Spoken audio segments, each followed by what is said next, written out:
So the narrative of black people in the United States was, you know, you came from these primitive, savage people who had no history, and everything you are, we made you. Strip the African of his knowledge of himself. You can then replace that knowledge with any falsification of consciousness you desire. Once you take from me my knowledge of myself, you can then tell me those lies. Racism is what we are all living and breathing 24/7.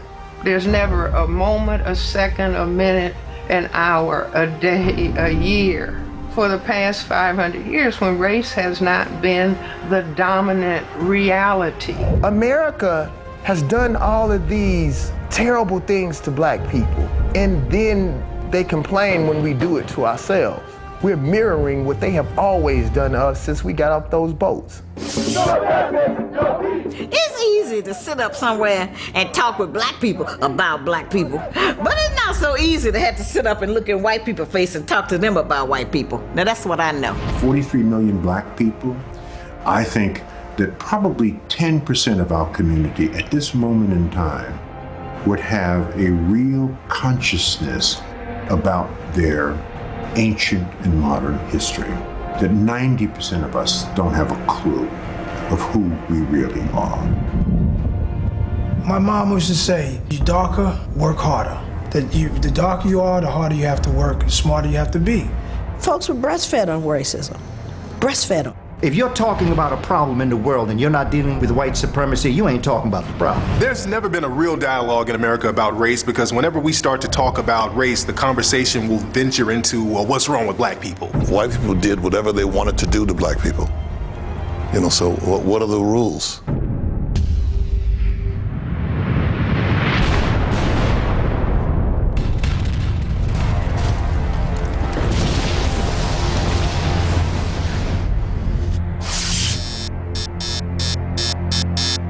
African American people have been constantly looking for the rules in America. Our whole experience here, we want to know, what are the rules to be accepted by the dominant society? What are the rules to not experience racism in America? And every time we learn one rule, we're told those rules don't apply and there's another rule. When African Americans were first dropped off from the slave ships, we said, okay, what do we need to do to be accepted by the dominant society? We were told, well, if you change your name from those African names, we'll accept you then. So African people said, okay, we'll change our names. Can we be accepted? They said, well, no, not quite, because now you're using that voodoo and that African religion. If you take on our religion, then we'll accept you. So black people said, well, that's not a problem. I mean, we're familiar with Christianity because we have a version of that in Africa. The whole European Jesus thing, that's a new thing for us, but if you'll accept us and you'll lay off the racism, no problem, we'll be better Christians than you. Can we be accepted? The dominant society said, well, no, not quite, because now that African voodoo is still there, so maybe if you weren't so lazy, we'll accept you. So black people said, okay, well, we're slaves. Nobody works harder than a slave. We pick all this cotton, we do all this work. Nobody works harder than us. Can we be accepted? So the dominant society said, well, no, because now slavery is over and we don't need your work no more. So black people said, okay, well, how about hiring us since we have all the skills? The dominant society said, well, no, not quite, because we have white-only unions, so we don't need that. So African American people said, okay, well, look, how about we just build our own communities? We'll build our Tulsa, Oklahomas, our Central Avenues in Los Angeles. We'll build our own prosperous communities and we'll just leave you be. How about that? The dominant society said, well, no, you can't do that because now you're making a little more money than us and now you're becoming a threat, so we're gonna burn those little communities down.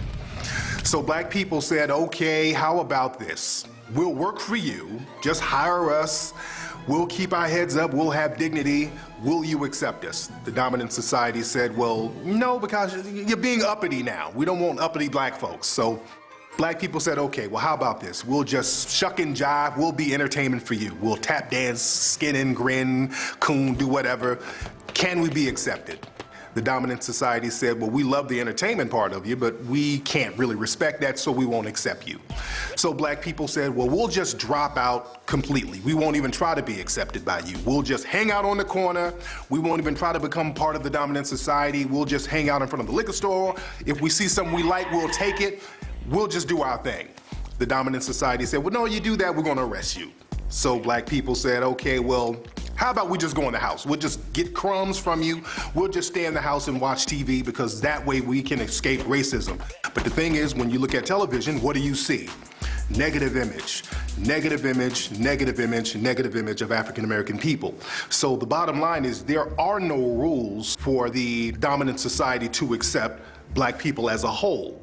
All the rules are there to keep you marginalized. And that brings us to rule number 1. Keep people confused as to what racism is.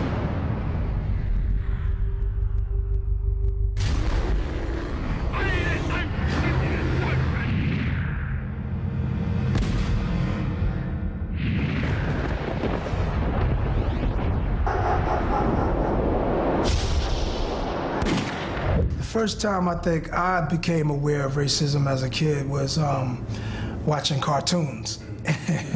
And then, I mean, they have like, you know, cannibals cooking up people, and the way that the illustration was, you know what I'm saying? It was like, wow, like Africans don't look like that. Like, come on, guys, I get you making a joke. It's fun to poke little fun jokes at people's different characteristics, you know, and point those out. But it went overboard when it came to Africans and cartoons. Because racism is not a noun, it's a verb, it's an action. And in order for a person to practice racism or to be a racist, they have to not just have prejudice, they have to have power to influence the success or failure of another group's life.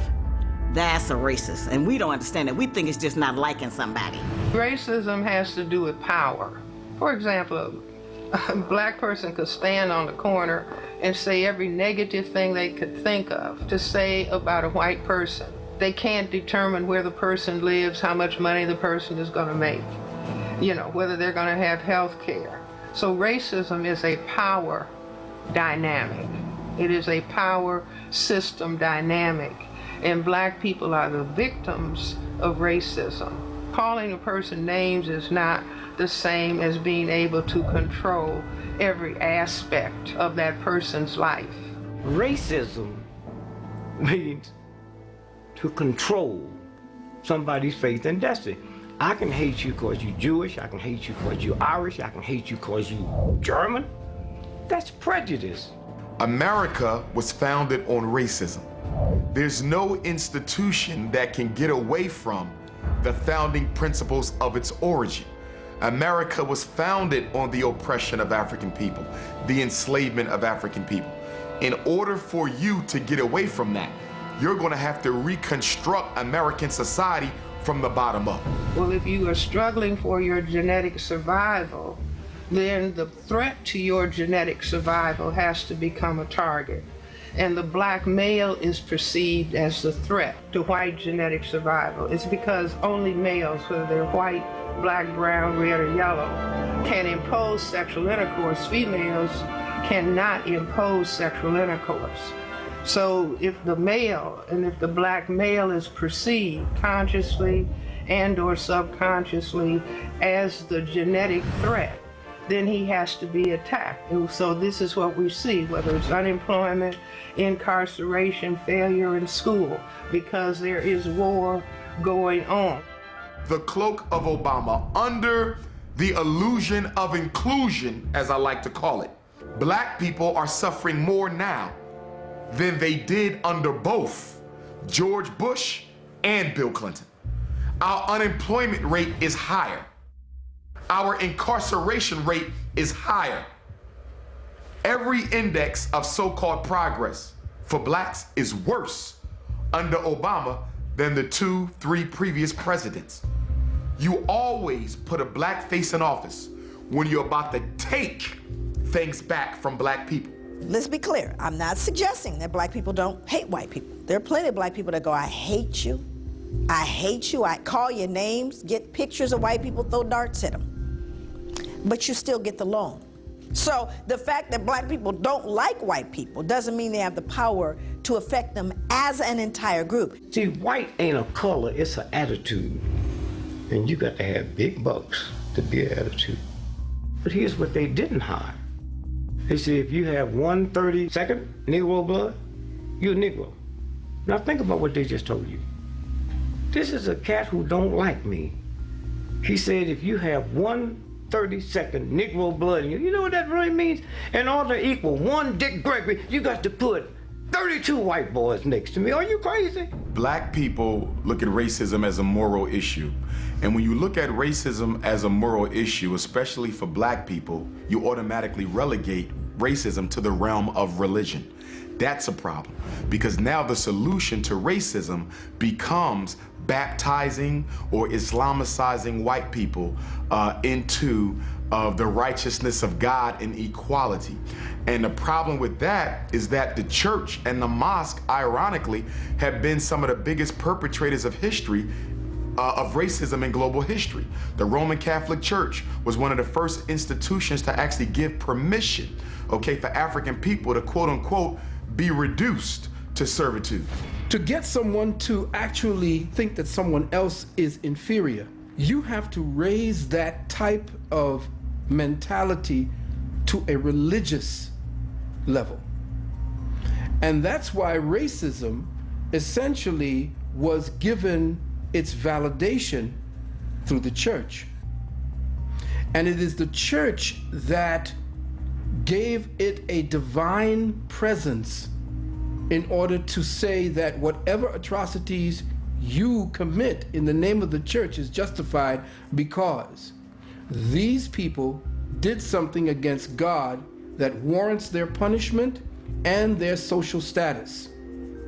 What makes it so hard to fight it is because it's invisible. When you go to court and you sue for discrimination, when you go to court and you sue for racial prejudice, I didn't get hired because I was black. I was kicked out of school because I was black. You have to prove racist intent on part of the perpetrator. So racism, as white supremacy's chief weapon, is difficult to combat it because you have to prove that the person who committed the act of racism had the deliberate intent of discriminating against you because of color.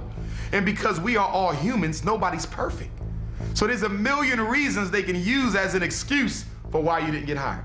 He didn't have enough experience, but you really didn't get hired because you were black. There's a million reasons they can use why you didn't get hired. He was overqualified. Now look at that. You talk about some reverse racism. You told me I couldn't get the job because I didn't have a college degree. I came back with a master's. Now you're telling me I'm overqualified. So now before I didn't get the job because I didn't have enough education, now I don't get the job because I got too much. So the problem with racism is that it can hide behind everyday human errors that all of us have. Blacks was called Africans, whites was called Europeans. You know how many people don't know there was more white slaves in America than black slaves? They call them indentured servants, okay? So they came together one day and said, man, listen. And they overthrew the slave master in that whole area. So they said, wait a minute, let's think about this. Here's what we do. Let's call the Africans black folk and the Europeans white folk. That's where that came from. Nobody in the world referred to themselves as white folks. There were no people classified as white before the 15 and 1600s. As a matter of fact, the term Caucasian is a very relatively new term. It was a guy named Johann Blumenbach who came up with that term around 1790, 1795. So these are relatively new terms. Were there white people in antiquity? She asked that question. Were there white people? And certainly people with lighter skin existed, but did they perceive themselves as white? No, for neither the idea of race or the whole idea of whiteness, it didn't exist. People weren't, there was no real relevance given to that kind of idea. People were more interested in the regional stuff and where you, but there was no concept. Not until the construction of the mid-1800s notion of the Caucasian, Carl von Linnaeus and Johann Friedrich Blumenbach, who came up with this whole idea of this Aryan nation, just a whole basic fictitious hot mess, did the whole idea of race and whiteness even appear. But with the emergence of that construct of whiteness came the emergence of white supremacy.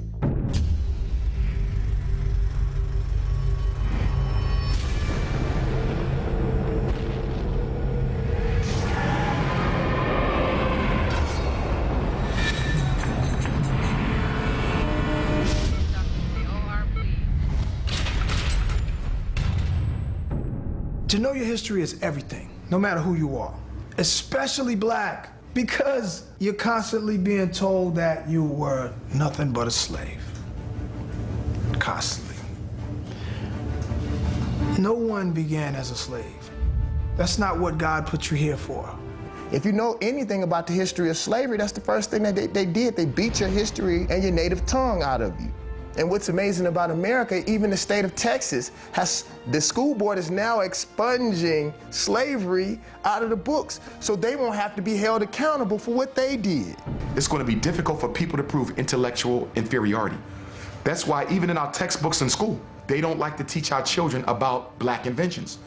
Because even greater than our African history are our American inventions. Because from nowhere, you're coming up with things that revolutionize the American social and economic order. Well, basically, there is a proverb that says that the only thing that peoples of European descent ever created was the patent office, because they stole everybody else's ideas and put their name on it. During slavery, because you were the property of your master, a lot of what we invented was automatically given credit to the master. The credit was forwarded to the master because we was property. We weren't allowed to take fame or notoriety for the things we created. Anything that made work easier. Why would white people want to invent something that make work easier when they had black folks to do it? You have a huge incentive to try to get things to move smoothly so that, you don't get any more lashes. Or somebody doesn't now have to sell someone else in your family. There was a lot of incentive to create inventions. And that's another thing. Most of our black inventors had to deal with idea theft. White folks would come in and say, we did it first because we didn't necessarily know the process or have the money to patent our inventions. So white folk will find out what a black person invented and go do it real fast and get their application in, because back then the process wasn't as thorough as it is now. Whoever got their application in first to the patent office, that's who got the patent. So we got thousands of inventions by black people. We'll never even know it because of the fact that they were stolen. They don't want anyone to know that we invented things. If it wasn't for black people, white people couldn't take a dump. A black man invented the toilet, and he just made it white on purpose. A slave by the name of Black Sam, Eli Whitney's slave, created the idea for the cotton gin, and his master took it and patented in his own name. How could he do that with no benefit of books? He wasn't even allowed to learn. A lot of people assume just because African slaves were illiterate, they were ignorant. And there's a real big difference, because African people, they had a very elaborate language or elaborate languages over in Africa. When Africans were brought over here, they were taught a bastardized version of English, and they weren't even allowed to see the language written down. And they were taught the language by lower class Europeans who were living in the South. So even though there was that major obstacle, blacks still did phenomenal things. Thomas Edison was known for stealing people's inventions. He was known for taking the inventions of a few African-American inventors. Lewis Latimer, Granville T. Woods actually went to court with Thomas Edison, and Granville T. Woods actually won his case. Thomas Edison tried to bring Granville T. Woods to court on that invention. And I just saw a commercial for Mazda, I believe, cars, where they said, here's a man holding 1,000 patents. Well, 90% of them he stole. Alexander Graham Bell and Thomas Edison, who are probably considered America's two greatest inventors of all time. But guess who was designing their blueprints for the patent application? A black man. Now let's think about this for a minute. If you invent something, why do you need me to do the blueprints for the patent application? If it's your idea, how in the hell can I do the blueprints for it? You can't do the blueprints for my idea. I have to do them. So if Latimer is doing the blueprints, if he is your chief draftsman and he's doing your blueprints for your patent application, Alexander Graham Bell, did you invent the telephone, or did Lewis Latimer invent the telephone? Thomas Edison had a whole troop of people that was in his sweatshop, and depending on the invention, he would hand it over to that particular department and tell them, see what it is that does, and then do something a little different, and we'll patent that. And when he took Granville T. Woods' information and tried to make it his own, the court said no. The watermelon and black people stereotype, that came and that was popularized by Thomas Edison. Around 1890, Thomas Edison put together this Nickelodeon reel. And there were these African-American men who were joking around, shucking and jiving and kind of mugging for the camera, and they were eating watermelon. And Edison filmed this, put this out, and the general public saw this, and they said, okay, African-American people must really love watermelon. And right after that film came out, thousands of postcards and all types of memorabilia flooded the market of African-American people eating watermelon. So that watermelon stereotype was popularized by Thomas Edison. A lot of people don't know there's an African-American male who is significant, has patents on the first major computer chips that made computers operate. Other inventors that we don't know about, essentially, who they call the father of the internet, was Philip Emeagwali, a Nigerian man who essentially created the connection for quantum bits of information so that multiple computers could actually communicate with one another. During slavery, and this is well documented by white people, many of the masters, when they were sick, did not call for the physician. They called for the big mama on the plantation, and she would come with her medicine bag that didn't have alcohol and rum. It had all types of things that she made from the herbs that she had planted. Some of them said, I don't want the doctor. Bring me the witch doctor, that voodoo woman who I own. Africans took what they brought from Africa, which would be a ground hockey, and all they did apply the game to ice. When the British were fighting the United States, there were African slaves or former slaves assisting the British in fighting the U.S. When the U.S. won and the Britons lost, many of the African Americans were sent to British colonies in West Africa, and many of the African Americans were sent into Nova Scotia, Canada.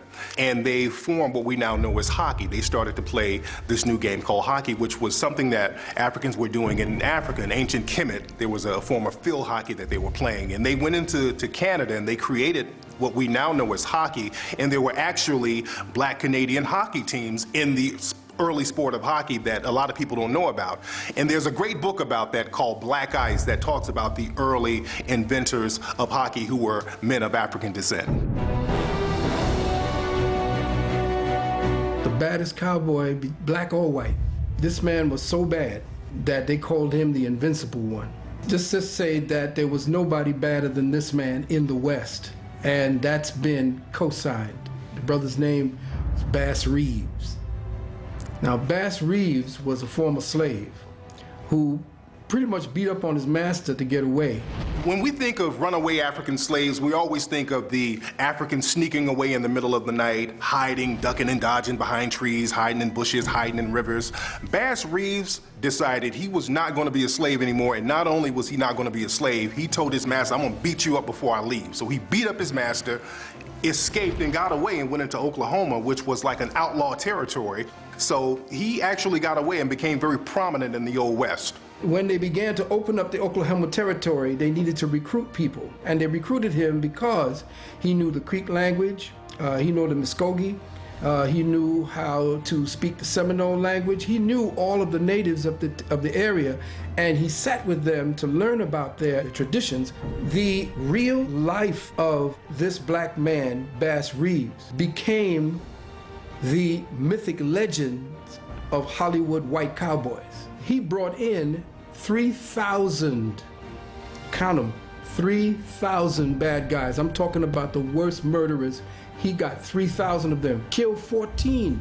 All of who the Lone Ranger became when you saw him on TV was actually the life of Bass Reeves. African people, in many ways, the Underground Railroad established African people moving west and establishing places to be able to protect them. And so in the study and the research of the Underground Railroad, you will find that there are African-American communities that were established and have been there from before people can actually talk about it historically. Many people don't realize that African-American people founded and settled many cities around the country. Buffalo, New York was founded by a black man. They called him Black Joe Hodges. Many African-American people had a less volatile relationship with the Native Americans. A lot of the European settlers, they were beefing with the Native Americans. so they couldn't go into certain areas peacefully. But a lot of African American settlers would go in there, and they had somewhat of a camaraderie with the Native American people. In Los Angeles, 44 African American families came to Los Angeles and founded Los Angeles. The governor of what was then known as Alta, California, which is now the state of California, the governor was a man of African descent named Pio Pico. And there's a street out here in Los Angeles called Pico Boulevard named after him. You had an African-American woman named Biddy Mason, who was a very wealthy landowner in early Los Angeles. So African-American people were very prominent in founding many cities around America. Chicago was a city founded by Jean-Baptiste Pointe-du-Sable, a brother of Haitian background coming up through and founding this city, Chicago, because that is what the indigenous people called it in this part of Illinois. Now, Seneca Village really is a misnomer for Senegal Village. Seneca Village was a community in New York City that was purchased by freed Africans. When the enslavement of African people was abolished in 1827, Senegal Village became a meeting place for African people in general. The backstory, it is believed that Senegal Village became part of the Underground Railroad for African peoples. Starting in 1855, you're going to have people start to call it a shanty town, where people who are squatters live. They're going to demean the importance of Senegal Village. Going to say, you see all these African people moving up in here, and they're squatters, they don't belong there, and we need to create a park. And so they begin to put themselves upon the people. Finally, the mayor signs an edict saying, eminent domain, you got to get out. And so by 1857, the last Africans were forcibly removed from their homes. What's interesting about Central Park, it was once an African-American community, Seneca Village, and now there's an ancient African monument. There's an obelisk in Central Park right now that's from ancient Africa, from ancient Kemet, and a lot of people don't even realize it's there. A lot of people think that the enslavement of African people was only down south. That's not true. The largest plantation in the 13 colonies at one point in history was in Brooklyn, New York. And you know that area down there, down by Battery Park, where they used to bring the ships into that area, the port. And they would dock the ships, and they would bring the Africans up out the ships, and they would walk them across to be sold. However, what they did was, because they couldn't sell all of them, they used to put them in different prisons along this particular path. And then they would march the Africans that they were ready to sell down the street, down a street called Wall Street, down into a place we today call the New York Stock Exchange. African people were the first stocks and bonds sold on the stock exchange. There's a movie by Bruce Willis that will show you the prisons that are underground the stock exchange building. Wiley Jones was a former African-American slave who went into Arkansas. He stacked his money up and he became a railroad owner. He owned a railroad system, and the city of Pine Bluff, Arkansas ended up buying his railroad system, and that system is still owned by Pine Bluff right now. The Patterson Car Company was a car company founded by former slaves, African-American men, and the Patterson Car Company was the first African-American car manufacturer in the country, I think the only manufacturer in the country. And what's interesting about the Patterson Car Company, it was in Ohio. Their cars were considered higher quality than the Model T cars that Henry Ford had. The DeRay brothers, Ford and them stole it. That's why all over the world, Ford never gets credit for inventing a car. He gets credit for mass production. The cars began coming off the assembly line at the rate of 1 every 40 seconds. Until that, they take one car and put it together. One car and put it together. But where did he get that from? George Washington Carver. George Washington Carver was never around black folks till he went to Tuskegee. His mother and father died or was killed, and a white family adopted him from Iowa. You know, black folks in Iowa, except football players. So he went to grade school, high school, and they didn't have no secondary school. They didn't have enough people. And so now George Washington Carver leaves after he get all this education come out there. He goes to Tuskegee. Henry Ford came down to visit, like he always see his friend. He said, Mr. Ford, I got something here. Study plants. And so if you take this back and give it to your engineers, they can build more than one car at a time. He took it back. Mass production all over the world is called the plant, right? Everybody made joke of him because they said, well, you know, but the plants are talking to him?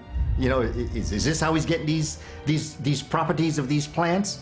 And George Washington Carver, in his quiet, dignified way, said, well, who taught me? I'm not saying that they talk to me like they got a tongue, but I can look at a plant and see what it can do for the human family.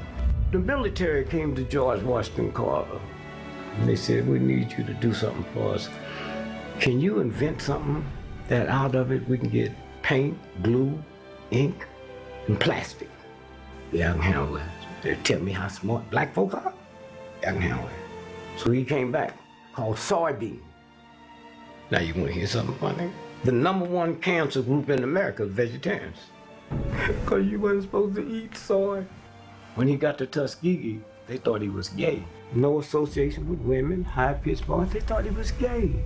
The finest use we've been able to make of peanuts is in the treatment of the after effects of infantile paralysis. And he'd rather for you to believe he was gay than tell you that them white folks that adopted him castrated him so he couldn't have sex with their daughter. Like, who wanted them, huh?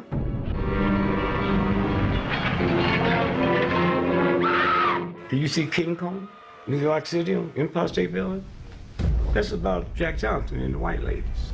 Why would the gorilla go to New York? They ain't got no bananas, and Lord, no ain't no trees. Why did they go there? The boxing capital of the world is Madison Square Garden. If you don't know how to break it down, you know. Johnson controlling the pace of the fight. We have to understand that in our celebration of Jack Johnson and that one-on-one, mano a mano, man, this is you and me, and this is what we're going to deal with. There were lynchings the day after every fight. And that's very important to understand as it relates to the psychology. He used to love to drive. He used to love the speed. And he'd be speeding someplace, and the police would stop him. And because they saw that he was a person of African descent, because they saw the car that he was driving, some may have known who he was, but they said, well, what this man got doing with this car? They would fine him. They say, okay, we're gonna give you a ticket for speeding. Here's the $500 ticket. $500 for speeding back then? Story has it he'd give him $1,000. He said, because I'm speeding back. In the sport of boxing, there has always been a need for the great white hope in boxing.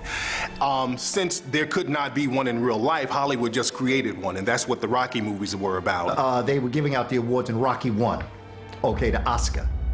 And Muhammad Ali came out, and he was the one that gave Sylvester Stallone the award. But can't you see I'm working? I'm the real Apollo Creed. You stole my ship. And Ali, in his most powerful way, came out and said, you know that story was about me. He said, you know that was about me. You know that y'all dream about beating a black man. He said, but you know what? The only place you'll ever do it is in Hollywood.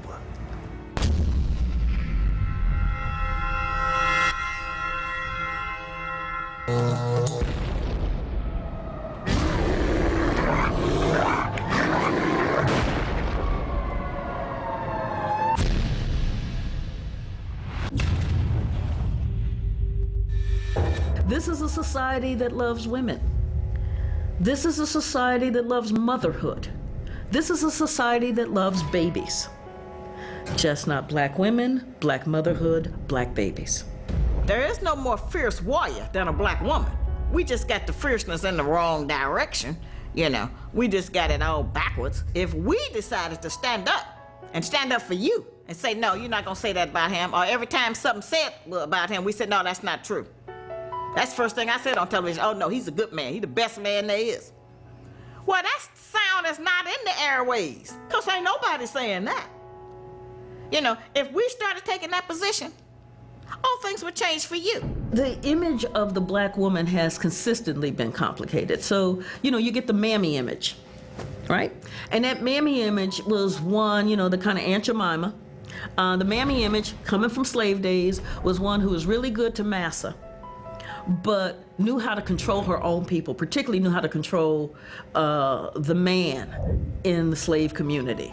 And so whereas she's like all huggy, snuggly with the white child and yes, whatever you need, when she was back in the slave cabin, she's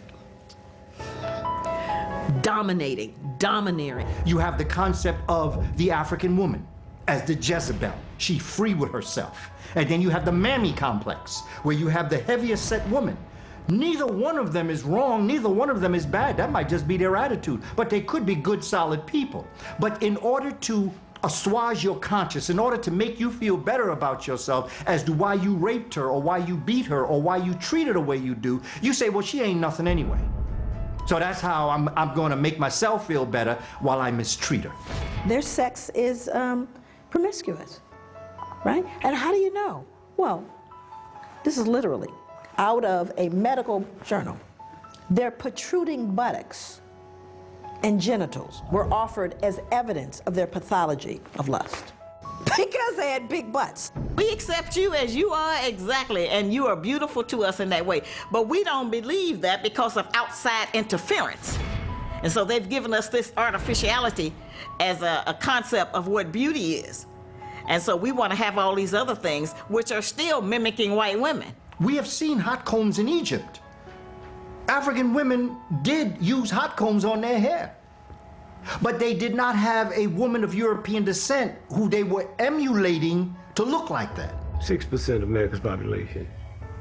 98% of fibroids in America, black women. The next highest group, Jewish women. What they got in common? Nappy hair. How come my mother never heard of fibroids? How come they didn't get fibroids? You can't catch it, it ain't a disease. How we getting it? Perms. When we start using perms, those chemicals go through my skull. And that's how I get fibroids. Now, fortunately, there is a trend out there where the sisters are coming back natural a little bit. Now, part of that was voluntary, and the other part is that those perms have burned up and messed their hair up a lot. They're having to go natural now. And the other thing is that wearing those tight braids on the side of their head has pulled out spots around their hair. Some of them, the hairline starting back there, you know, because of the braids being so tight. We're not in the African sun. It's not creating the same type of oils on our scalp as here in the hills of North America, where you have 4 different seasons and terrible weather. And so that hasn't worked on our hair, even though, you know, and some of that hair is made from raccoons, horses, hyenas. It's made from anything, and they put it together and ship it over here and sell it to us. I was getting a doll for one of my daughters. There was a white mother and a white girl, little girl, in the doll section. And the mother said, you can have any doll you want. I saw, you know, I just watched the little girl. She was walking around, and I was looking at dolls too, and I was looking to see which one. And all of a sudden, the little girl took a brown doll, a black doll. And the mother said to her, why do you want that doll? She said, because it's pretty. She said, no, it ain't pretty. And not only that, it don't look like you. That's what a white mother told a white child. It don't look like you, and it's not a pretty doll. What happens to the black child when that young white girl meets that black child? What's been ingrained in that little girl's head? See, the adults are the problem. We have more power as black women than we will ever understand that we have.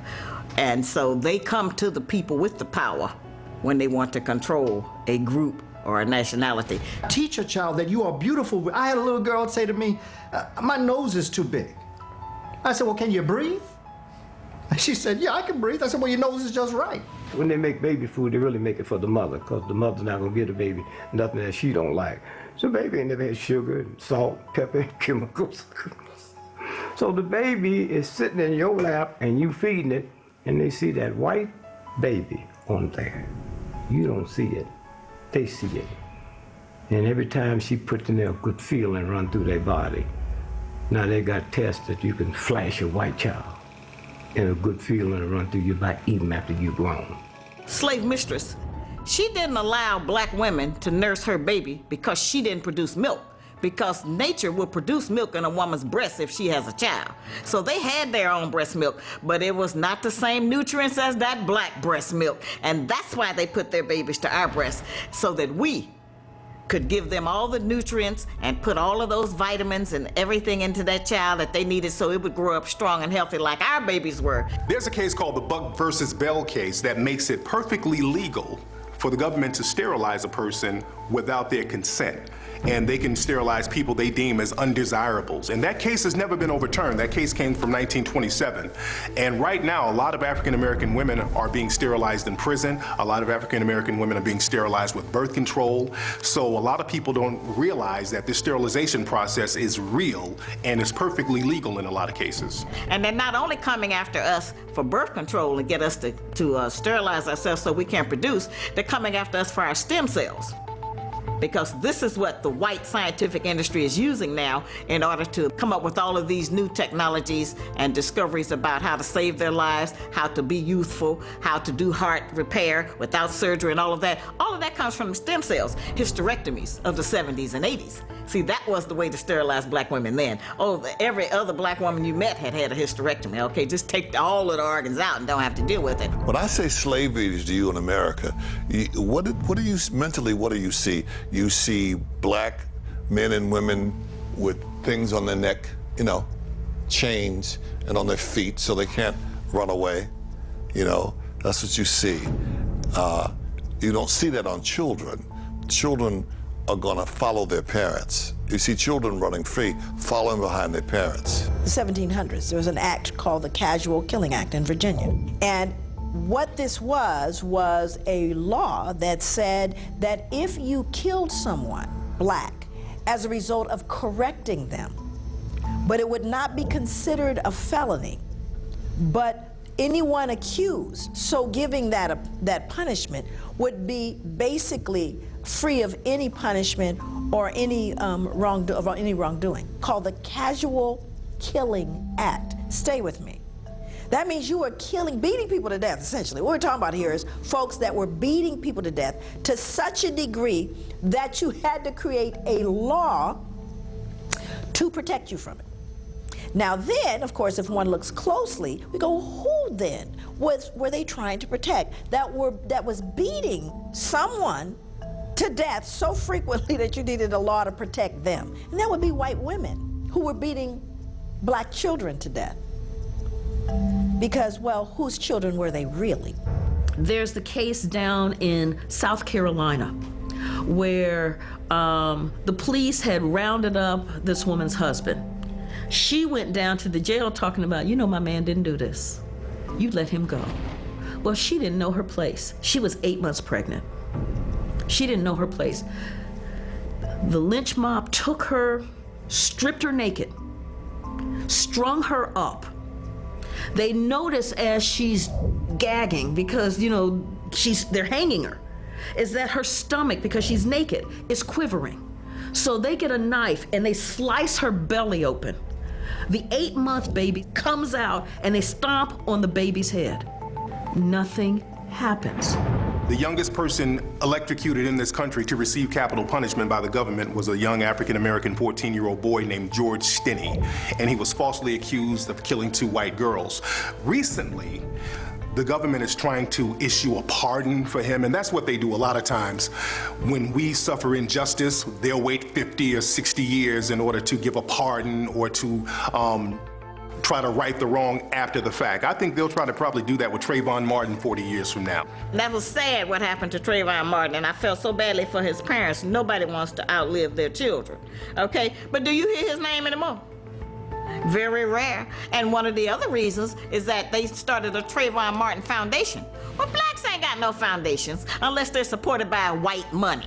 Okay? And part of the agreement for the foundation is that no more of that race talk. We're gonna work for the humanity of man. We're gonna work so we can all get along and in unity or something. You know, all of us are the same. And that's the nonsense you go. And so his parents had to pull back on that talk they were talking at first. So about 4 or 5 black police officers, big guys, I'll never forget, because I looked up and they like had muscles on top of muscles. These are some big brothers. And they showed up, and I'm assuming they want a book or something. And this guy has a stack of 8x10 glossy pictures, and he hands them to me, but they slide, and they're all lynchings. And I didn't look at them at first. I'm going, well, I'm really familiar with lynchings, done a lot of research. He goes, no, you're not familiar with these. So I look at them in their contemporary lynchings. He says they're telling us these are suicides. And you're seeing all these different bodies of all black males.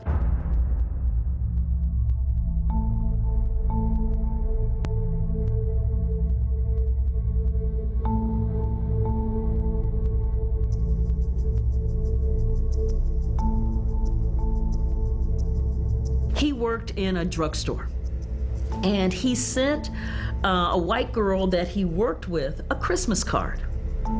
Her father clocked. Her father got the lynch mob together. They grabbed that 14-year-old boy, and they grabbed the boy's father. They went out to the bridge. They beat the crap out of that boy. They tied his hands. They bound his feet. They yanked the father's head to force the father to watch as they threw the boy into the water, alive with his hands bound and feet bound, to watch his son drown. If a white group of boys do something, they'll say, 4 white teens broke into a store downtown. If a black group of boys do it, 4 black men broke into this place and did this and did that. They use a different language for what they give their children and what they give ours. If the black boys do something, they put their faces right up on the camera. I don't care how old they are. That's where the new ruling came from about trying as an adult. That was against you, okay? And then if a white boy do something, they put a screen over their face, or they'll show the back of his head.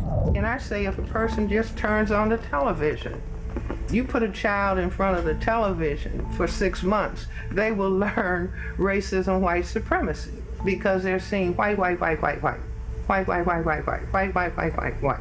There may be a black image.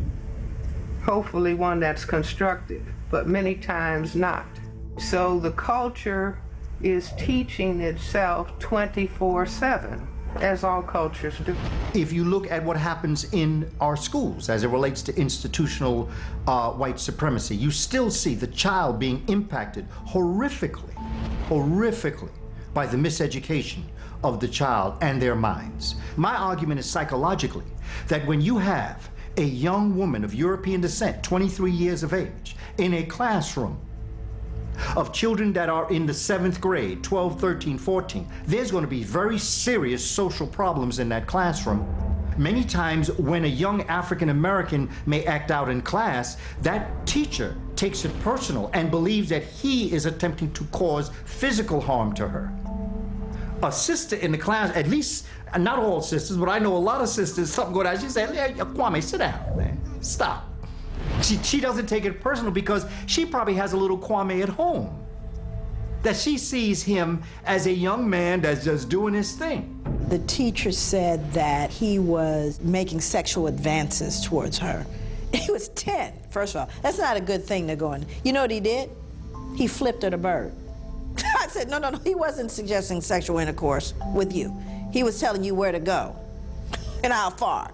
But you see, again, that's where she went, because she sexualizes all black males. That's what her dad probably told her about black males, even at 10, who doesn't even have any legitimate amount of testosterone to even be thinking about her. But still, you know, again, but that's what's been told. All black men are trying to rape white women, right? When in fact, the opposite was true. We have this statistically. We know who was being raped. It wasn't white women. But isn't that what's out there?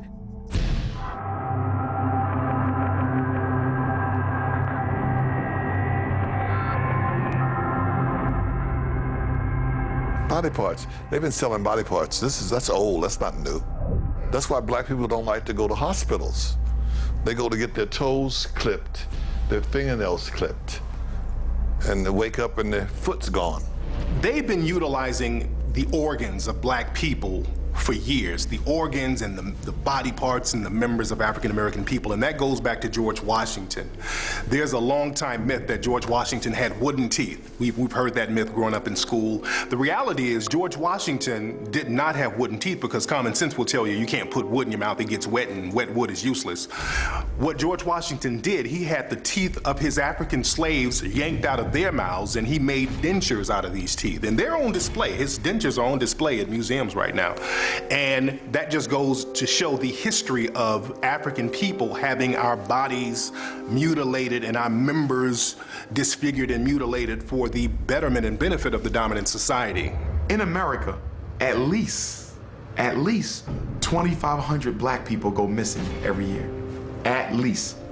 Never to be found again, not killed enough, you just don't find them again. Why doesn't that number ever go down? How can you constantly have the same amount of people? Are you trying to say the same killers go out and murder the same amount of people every year? No. Somebody is taking black people off the street. There's been stories on this. Kidnapped by the government, kidnapped by organ traffickers. Drive-by shootings is organ stealing. I'm worth $50 million and I need a kidney. And you know, kidneys are pretty sensitive. You gotta find somebody who really got the kidney that matches yours. You think I'm gonna wait till somebody die for me to get one? If I don't get one soon, I'm gonna die. So guess what I'm gonna do? I'm gonna pay somebody to go research people. Okay, let's go look at all the black organ donors. Let's look at all the black people who got organ donor on their driver's license, which is why I'm not a friend of that. I say, if you wanna donate your organs, put it in your will. Say that if I die, this can go to my family, my relatives, my friends, or whomever. But when you put it on your license, I believe you make yourself a public target. And so what did they find? We got a guy in Los Angeles. He has the same blood type as you, same kidney type as you likely. He healthy though, he ain't likely to die no time soon. He don't know you, so he ain't gonna give you no organ for free. So guess what we're gonna do? We're gonna arrange a murder that makes it look like he was in a car accident. We're gonna arrange a murder that makes it look like he committed suicide. So the next thing you know, you coming out the gas station, boom, you get hit by a Mack truck, you dead, gone. You get taken to the funeral home, your family come to the funeral, they don't know that before your body got laid to rest, a little hole was poked and they pulled your kidney out. A lot of people don't know, when you get arrested or even when you get convicted, a lot of times law enforcement or police will swab your mouth for DNA. And now they have your DNA record on file, they have your genetic information on file. And you have to understand, with law enforcement, a lot of times they'll sell your information to tabloids and, like, especially celebrities, they sell their information to tabloids and magazines and news outlets all the time. So it's not a stretch to believe that they won't use your DNA or your genetic information for nefarious reasons. You, my son, cops come by and inform me you just been shot dead. You don't have jurisdiction over that body. That's the coroner. You can't get that body till the coroner release you. So we'll get released, we go down and pick it up, and I see all these cuts and these stitches. I just thought they was doing a routine investigation, following the family. I didn't know they took your organs. I'm under all this stress, my son is dead. Now you buried now, I can't dig you up because the court got the information. Most of those cases is organ stealing. It's been known for a long time, even back in slavery times, that black organs were considered superior genetically to other folks' organs. For example, whenever there's a transplant, okay, especially when rich folks get heart transplant, liver transplant, kidney transplant, they like white, they like black organs. We had a famous case in Pennsylvania, Governor Casey, who was one of the most racist governors who ever lived back in the late 80s, early 90s. He had a heart transplant. Guess whose heart they gave him? A black person's heart. Down in Georgia, there was a case of an African-American 17-year-old kid who was found mysteriously dead at school. He died in the gym, they did an autopsy and they buried him. His family, they weren't satisfied with the results because they still wanted to know what happened to their son. They had the body exhumed, found out that his organs were missing and his body was stuffed with newspapers, and people are still trying to find answers. The officials down there in Georgia, they act like they don't know what's going on. There was another case out here in California. A young African-American man was found dead in Death Valley in the desert. All of his organs were missing. His liver, heart, lungs, kidneys, all gone. There's a case in the UK recently. A Somalian girl was brought over there for organ harvesting. They found out that they were going to harvest her organs and they stopped that. There was another case in Asian couples. They went over to Africa. They adopted a black girl. 2 weeks later, she was dead. So these cases of organ harvesting are just going on all over the world, and people are being real quiet about it. The Rodney King riots. The cops arrested 18,213 black folks. They couldn't account for 10,000 of them. That's what happened in New Orleans. Remember when you saw those helicopters? They were picking up all them black babies and taking them up in the helicopter. And my husband and I sit there and said, we wouldn't have sent our son with them. I don't care who they was. We all died in the water together. We wouldn't have sent our baby up there. And they never got a bunch of those children back, as we all know. Organ harvesting in Africa, it's a business. In fact, they've set up so many sophisticated places around the so-called third world where there are nations like France, England, New Zealand, Israel. All these places now are looking in the impoverished areas because mostly in these impoverished areas like Brazil, places in South Africa, right here on this continent, wherever there's poverty, there's crime. And wherever there's crime, you know there's a lot of deaths and there's a lot of shooting. They are killing black people for their organs. Think about it. Organs are the only commodity that people must have to live that you cannot buy in a store. So if I am sick and I need a heart, I can't buy that. And we know all the problems with the fake hearts. Now they can give a pacemaker to a bad heart. But what about when the heart needs to be replaced? You gotta find a match and it ain't none on the donor list and I'm worth $50 million and I could care less about black people anyway?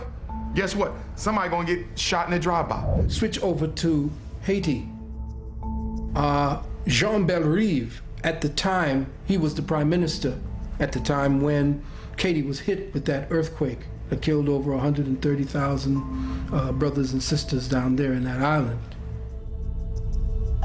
They had a report on CNN with Jean Bellerive, and he said specifically that there was organ harvesting and child kidnapping going on. And we have already reports of a lot of trafficking, even of organ trafficking. Of organ trafficking? Yeah. Now, already. Of the victims of the earthquake? Yeah. So, do you know that for sure? Yeah, I know that for sure, and it was discussed in Montreal during the conference. If you live in Los Angeles and you want to adopt a black child, why not get one from Los Angeles? You have every age, every skin color, every hair type, whatever you want, it's here. Because black kids are not being adopted by black people. But instead, you want to go all the way to Ethiopia and get one. You want to go all the way to Haiti and get one after the earthquake. You want to go all the way to the Middle East and get one. And East Africa and a Middle Eastern country, I believe, are the two top countries for international adoption. Why? Because they have poor supervision and tracking processes. Once you get a baby from Ethiopia, and as we know, Ethiopia is one of the poorest countries on the continent. Once you get a baby from Ethiopia and bring them back to America, the Ethiopian government and their adoption agencies really don't have the technology or the resources to follow up and see what you're doing with that child. In fact, I've read articles on it where they say that after about 6 months, we never hear from the child again or the person who adopted them. They'll take their children, a lot of them, because they're desperate for money, and sell them to a white family as a maid. They don't know that the husband gonna be in there raping the child, boy or girl. They don't know that that child may have to sleep out in the garbage, eat garbage. They don't know really how it's going to be when they get us alone and there's no help coming and no sanctuary for us. If I want to create a domestic slave, domestic slavery, what better way than to get a child from Haiti who's dying to leave Haiti because they've been poor their whole life, and now they're 9 years old, bring them to America, and after all, I'm a Hollywood superstar, okay? They see me on TV every night. I got a mansion with 3 swimming pools. They've never seen nothing like that in Haiti. And then I tell them, you don't even have to go to school. All you have to do is stay here and do what I tell you to do. We need you to clean this, fold that, buy this, run these errands. They are adopting black children and turning them into domestic house slaves for rich white people. And they will never get in trouble because the black children see this change of life as a blessing. I'm not gonna tell. They don't make me go to school, but look how I live. I live great. Yeah, I'm a slave and I don't get paid, but look how I live. I'm living great. There's a movie that came out a couple of years ago, and you can watch this movie on Netflix. There's a movie called I Am Slave. It's the true story about an African girl who was kidnapped and she was brought over to Europe, forced to work as a domestic, and she actually escaped to tell her story. And this is very common. That's going on right now, and a lot of people don't know about it. As a matter of fact, a lot of times when you go to places like New York and you see a lot of domestic workers walking around with these white children, you just naturally think they're regular nannies that they hired, but a lot of these women are African immigrants or Haitian immigrants or Caribbean immigrant women who are undocumented. They're brought over and they're made to work for little or no money. So this modern type of slavery definitely goes on right now. Find themselves at a school meeting, black mother seated next to the white mother, son seated on either side of them. Black mother leans over to the white mother and goes, oh, by the way, I just wanted to mention to you that I noticed your son is doing really well. And the white mother goes, well, thank you so much. He really is. He's quite the man. He's in the TAG program. Did I mention that? He also won the science fair last week. His uncle's an astronaut. The boy's brilliant. She's thrilled to death, oozing with pride for this black mother commenting and complimenting her son. Then the white mother sits back, and before she can sit back fully, she realizes that the black mother's son is actually excelling her son. So she stops and she goes, wait a minute, you're talking about my son? Your son's the one that's really coming along. Well, that boy's really, oh my goodness, he's doing well. Black mother's response, girl, get out of here. Ooh, yeah, that boy's something else. So, he's a handful. Girl, get out of town. Now, the behavior is common. It's common across class.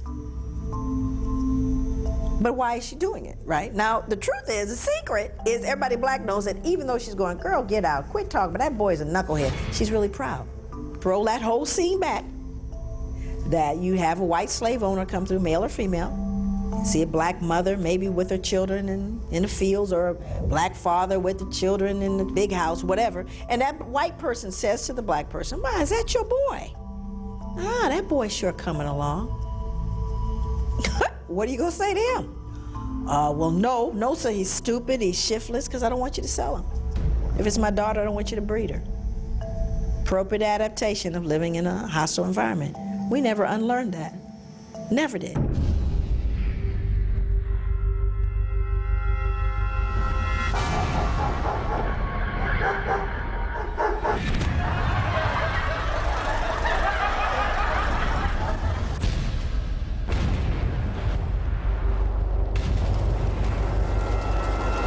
When we were put into slavery, we were beat into submission, and the person that we looked up to was the slave master. So what you have to understand, a lot of black people in America look at themselves through the eyes of the slave master. We feel the same way that they feel about us. We want the same things. There have always been laws that would pit African American people against other African American people.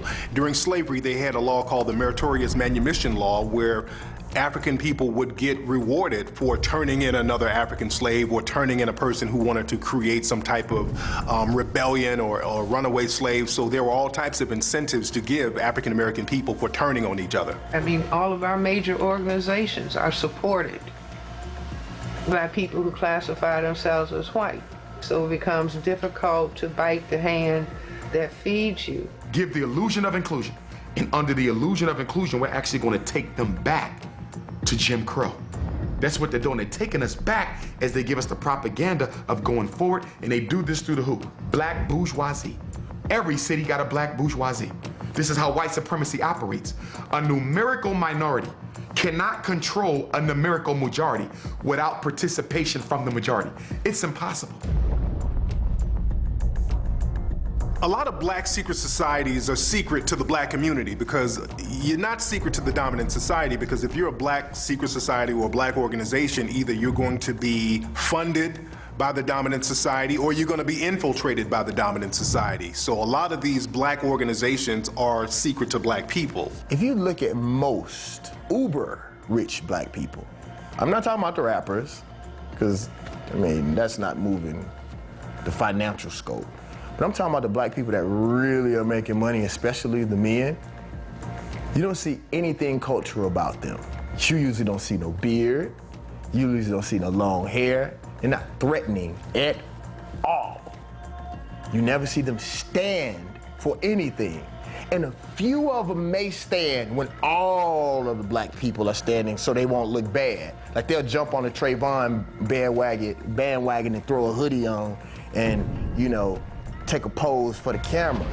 They're not really gonna move the pose. And that's what I keep telling people. You know, a lot of black people who are doing very well for themselves, who benefited off the system being the way that it is, Why would they change it? A lot of the black secret societies, they were started because many of the people were the mulatto offspring of slave masters. As a matter of fact, in South Carolina, there was a group called the Brown Fellowship Society, and they were basically freed Africans who were the offspring of the slave masters, and they didn't want to identify themselves with black, and they couldn't be accepted by the dominant society, so they called themselves brown. They settled on that. And there was a major uprising that was going to happen in South Carolina, the Denmark Vesey resurrection. And there were members of this organization called the Brown Fellowship Society that told on the Denmark Vesey rebellion leaders. Money is an anesthetic. It kind of dulled the pain a little bit. You know, well, maybe I can make it. Well, it ain't so bad. You know, well, there's some good ones out there. I mean, we come up with a whole new scenario of rap to talk about once we get really, really big successful. Flat and impoverished, it is the last place on earth to look for the extraordinary or for the shadow of greatness. For generations, black people have been economically disenfranchised by different laws, different types of public policies. So because there's economic deprivation, it's very easy to find black people who need the money and who are willing to throw other black people under the bus for money. So this is why it's important for African American people, or us in general, to have rules and integrity when we're trying to get our paper. Because like they say, man, all money is not good money. There's tons of millionaire rap artists alone. 20 years ago, there was no record deals. There was no shows for just anybody. Now everybody's touching some money. So what rules? The rules is go get money. So all the rules went out the way. All the rules were forgotten. You know what I'm saying? And what happens is dudes get lost because they never had to follow no rules. They never looked up to anybody that was a stand-up person. So it's all about paper. There is no rules. So what happens is they wind up one day, I got a little money and I don't know why I don't have no real respect. Because they forgot to look at the examples before them. What did a promotion mean for black folks? Let's just take a look at what promotions meant. Okay, if you're promoted as a woman, the likelihood is you are either going to be breeder, right? You're going to end up getting bred or passed around as a favor, right? So there's fear around, inherent fear around being promoted. If you're a man, you get promoted into what? An overseer? So then you get promoted into being my oppressor. So I'm not all that interested in you getting promoted. Or maybe, you get promoted into being a stud, right? You get promoted into, here's another one, being a preacher. Interesting, all the things that happen around that. At one time, the churches used to be a place that was some power for us and where we could go and have certain discussions or mobilize and things. Well, faith-based money that Bush came up with eliminated that, because once the churches applied for and got that money, they couldn't say nothing else about racism no more. They bought them out. There was another organization called the Blue Vein Society down in New Orleans, and they were called the Blue Vein Society because they were mulatto black people who would only let other light-skinned black people in the organization. The rule was you had to be light enough so they could see your blue veins. That's why they call themselves the Blue Vein Society.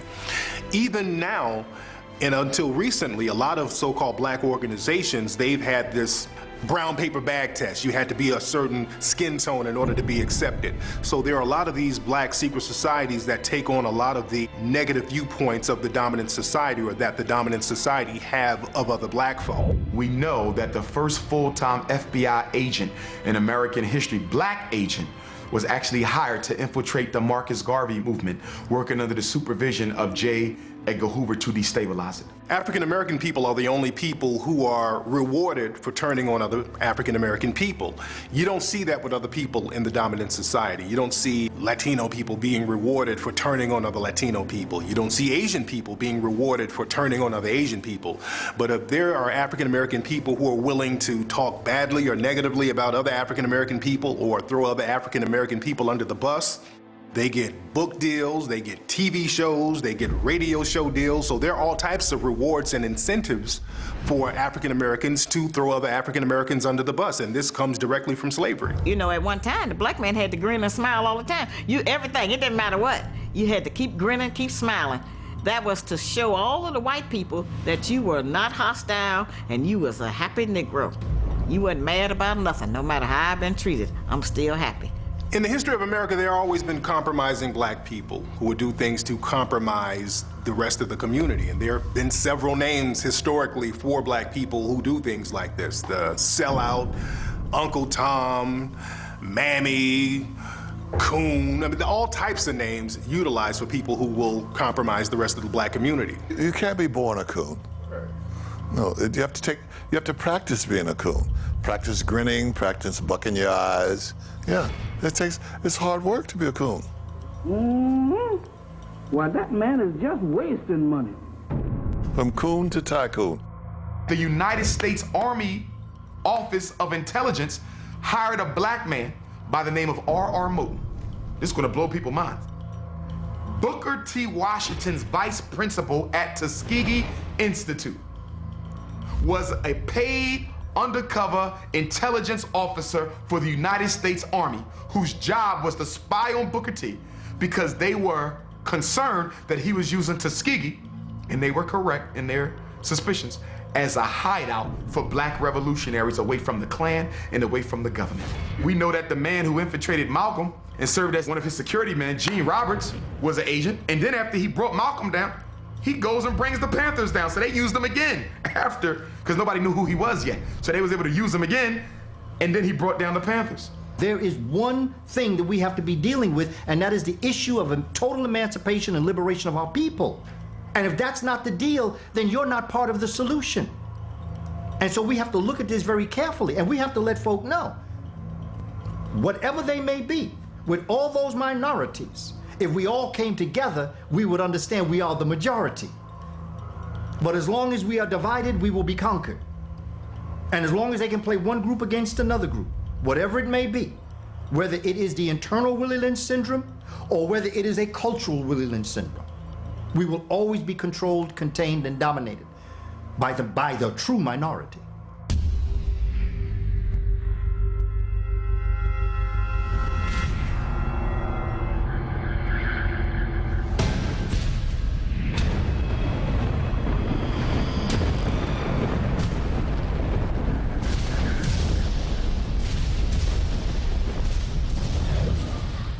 Went from formal enslavement, emancipation, and so black people thought they were free. And then what happened? The black codes were instituted. In other words, if the black people had you're freed from enslavement and now just spread out in the population and nobody's focusing on color, white would have disappeared. We wouldn't have a white population in America. So the black people had to be put again under control with the black codes, and of all the black people, the black men in particular. All of a sudden you got 4 million freed people.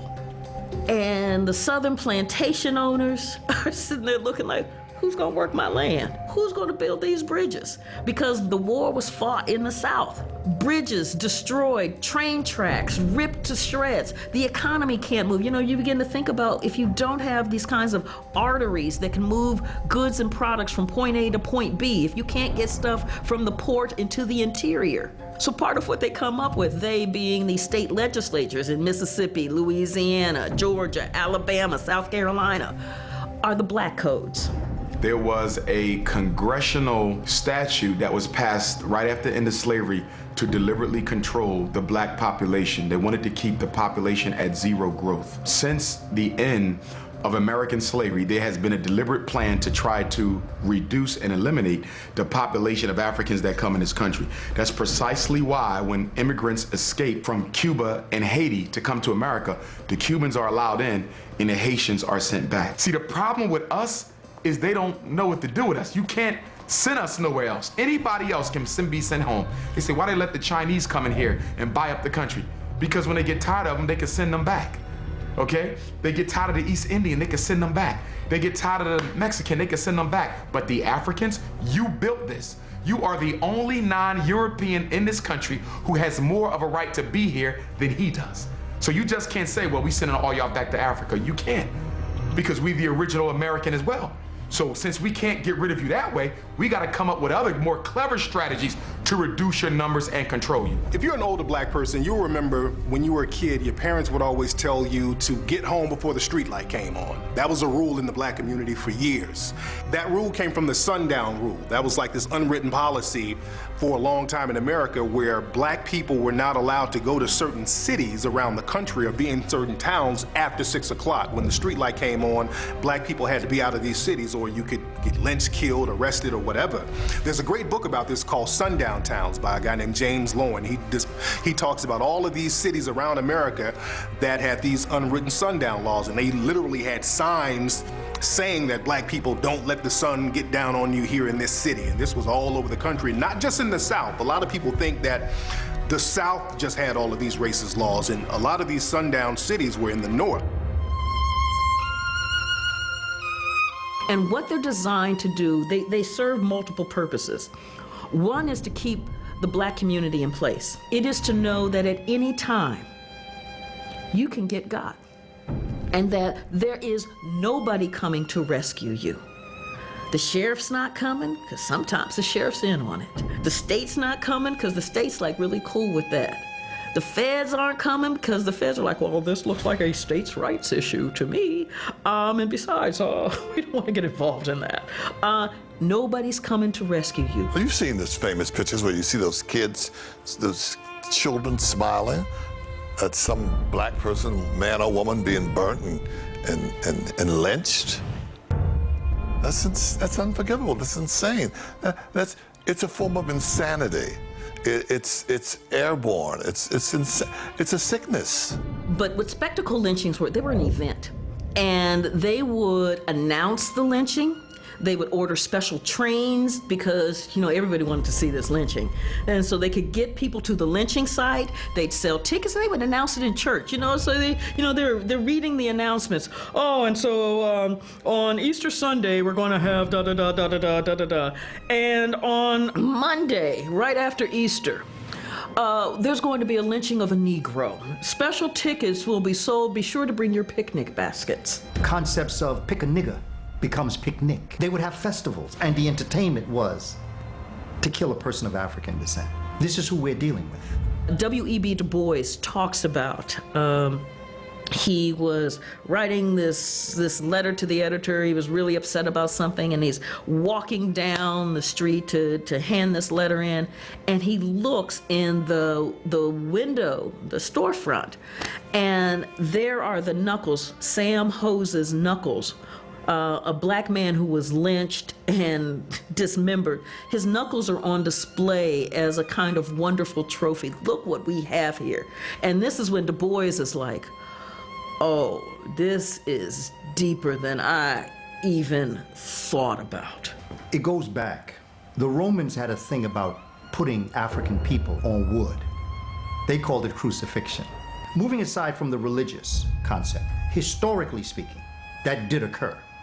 But they didn't put them on a cross. They put them on an X, hands and feet spread. And the taking of their genitals and the cutting of their bodies, the organs, and eating it. Vlad the Impaler put people on wood. They enjoy the relationship of blackness and people to wood. Envy, jealousy, envy of the power that you as a black man have.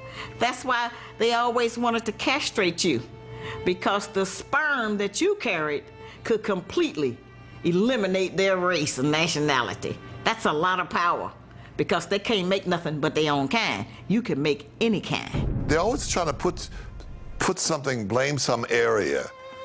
It's all America. If you're in Mississippi, or if you're in California, and California is a myth. They're always pretending California is very liberal, and I think Mississippi burned what, once? Maybe twice, during Martin Luther King and Kennedy. Maybe twice, 2 or 3 times, I don't know. But up north, California has burned what? You don't have enough fingers to count. The North gets a pass. The North gets a big pass. So, Mississippi. But you think about what King talked about when he went up to Chicago and hit Cicero, Illinois. And he's like, ooh, this is worse than Mississippi. Well, this is a terrible thing. I've been in many demonstrations all across the South. But I can say that I have never seen, even in Mississippi and Alabama, mobs as hostile and as hate-filled as I've seen here in Chicago. And all these things come about at the same time, the 70s. Right after the 60s was over, America said we could never let this happen again. We had Malcolm X, Elijah Muhammad, Martin Luther King, Medgar Evers, Huey P. Newton. The Black Power struggle and the Civil Rights Movement wore America out.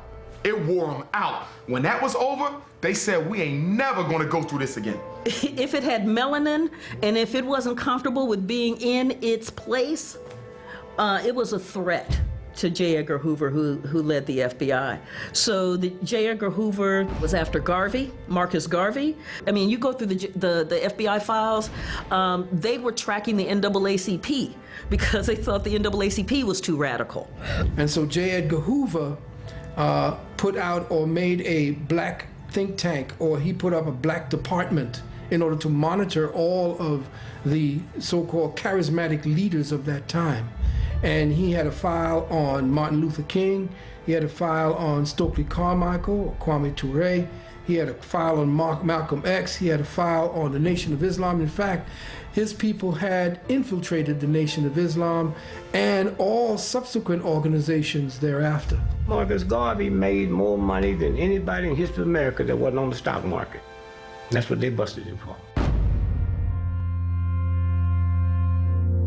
The reason for so much crime is not white racism, it's because of all of these single black mothers having all of these kids out of wedlock and no fathers are being around. That's the new narrative coming from many of those in the right.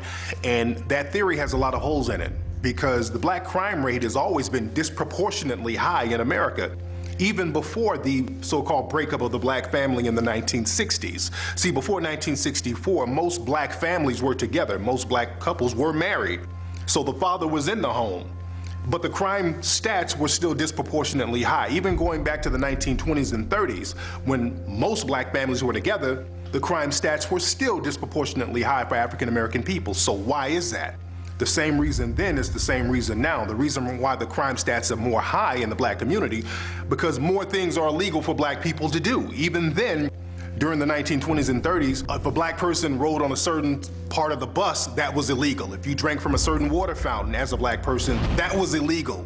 If you were in a certain part of town at night, that was illegal for an African American person. And even now, you have a lot of racially based laws that apply specifically to African American people and not other people. You have stop and frisk that disproportionately targets African American people. You have drug laws that disproportionately target African American people. They have something called the knockout game. There's a new law that they've made up out of thin air, and they put that on the African American community. So that's the reason why crime has always been disproportionately high, or the crime stats have been disproportionately high, because blacks are disproportionately targeted. They always say, like in the summertime, black folk don't act right. It's not that black folk don't act right in the summertime, it's just that black folk come to their senses when it's warm. Because if that were true, Los Angeles would always be in an uproar. What happens is when you're in a warm climate in New York City, those memories are reinvigorated. Those ideas come together. You visit your family more often. You eat the fruits that you used to eat back home. You start to think. And when people try to dominate you, you start saying, wait a minute, no. No, psychologically, we go back to ourselves when we're in the climate that we left. During the 1960s, there was something called the Long Hot Summer Riots. In 1967 alone, there were 100 and something race riots all around the country. So Lyndon B. Johnson, he put together something called the Kerner Commission to try to figure out what was going on, why these riots were going on, why were black people tripping like this so hard, because black people normally wake up during the summertime. We feel a sense of our naturalness, so a lot of black people would wake up during the summer. So they wanted to figure out why black people were rioting at this time so much. So the Kerner Commission came up with the natural answer: black people were fed up with racism. But the government was basically like, okay, look, we've always been racist, so that ain't it. Why are they tripping now? So there was a guy named Moynihan, Senator Moynihan, who was also a sociologist. He came up with a theory, and he said basically, after the Civil Rights Act was signed, America kept making all of these promises to African American people that the government knew they weren't going to keep. They kept telling black people they're going to get equality, equal housing, equal jobs, fair this, equal that. And they knew they weren't going to keep these promises, and black people were getting frustrated and upset because those promises were not being met. So Moynihan came up with a solution. He said, let's put together a public policy called benign neglect. And benign neglect basically means, look, if we don't promise black folks stuff, they won't expect nothing, they can't get mad. So this benign neglect public policy is in place to this very day, and this is why African American issues are never discussed on a national level. And they talk about minority issues as if that's synonymous with African American, and it's not. There's this guy that wants to start an all-white community out in North Dakota. I told him that you're not gonna be able to make North Dakota the capital of white supremacy. I say, we already have one of those. It's called Washington, D.C.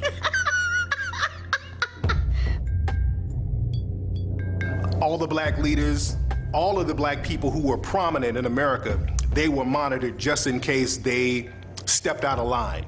Even now, you have a lot of black entertainers who are monitored, and they have to be on their P's and Q's, and they have to walk on a short tightrope. And with rappers, for example, you have a whole hip-hop cop task force specifically assigned to rappers around the country. I've been in my Rolls Royce a couple years back. We're leaving the club, and right alongside of us was the boys. And my man was like, that's the hip-hop cops. And I got a feeling like a chill went through me. Like, how long they been following us? You know? So I was in Miami another time. Somebody that knew somebody gave me a list that I was on with a few other guys on this list. Of course they're watching. Of course they're watching what's going on, especially me.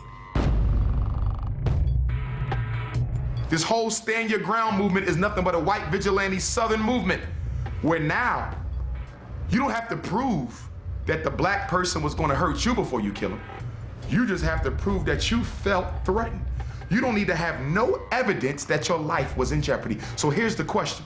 If all you have to prove is that you were threatened, and America has a propagation character extermination war against black men, where they are deliberately exterminating our popular image in the news, the radio, the television, the newspaper, is there a white person in America who could not invoke the stand your ground law? You know, a lot of African American people think that if we just stop sagging, if we present ourselves a certain way, if we dress better, racism, white supremacy will let up on us a little bit more.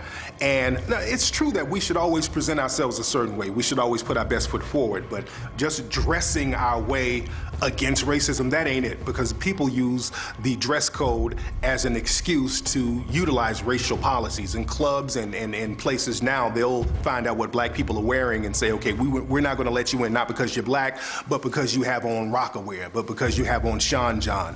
That's the new excuse.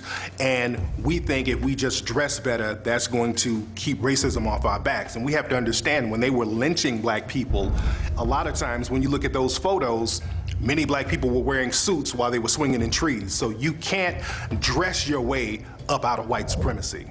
Tall, dark, and handsome. If that's in the mind of, let's say, a white male person, is that a part of the fear? That he will be preferred over me? Tall, dark, and handsome.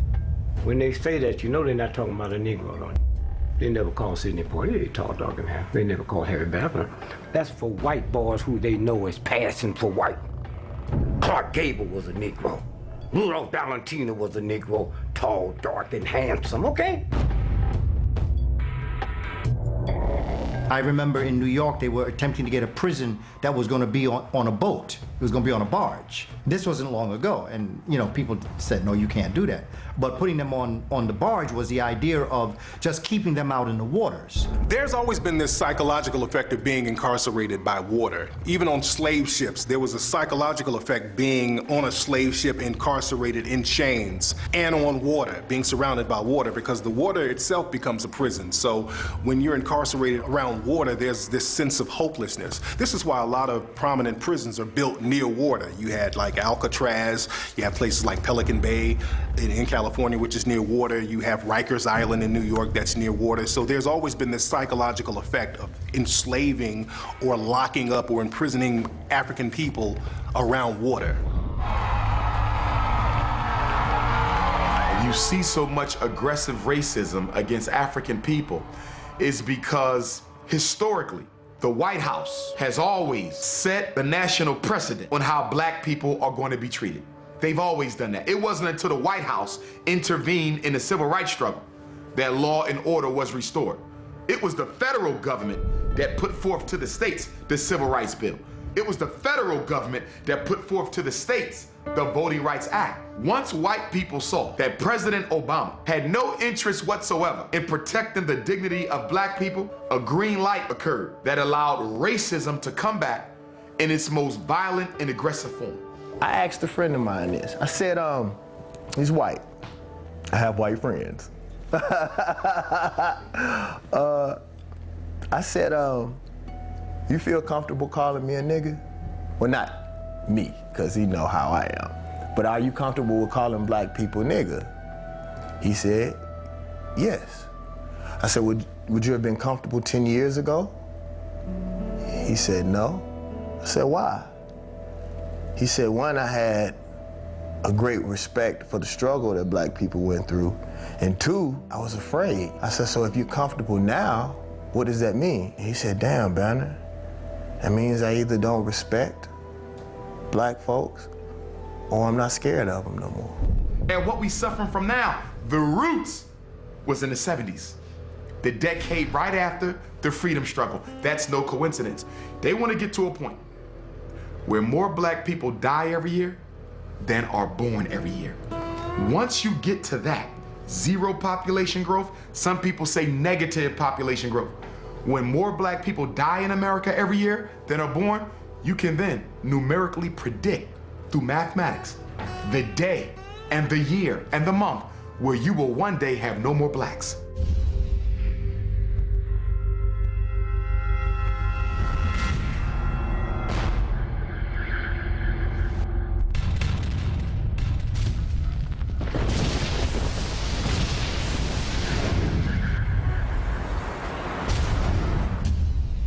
You know, a lot of people, in order to get rid of their own guilt, they will try to minimize the significance of slavery and Jim Crow. They'll say things like, well, I wasn't there. That was a long time ago. You weren't there. Why are you upset about it? Other people were enslaved too. Other people were treated badly, so why are you whining about it? So there are all types of excuses and things people say now to minimize the significance of African-American slavery and Jim Crow. The one thing that makes me mad is when people say it's not that bad. It's like me kicking you in your teeth, and I'm the one saying it's not that bad. You got kicked in the mouth. It doesn't matter whether you were around during slavery. It doesn't matter if your ancestors owned them or not. What matters is this: you benefit today from the enslavement of African people.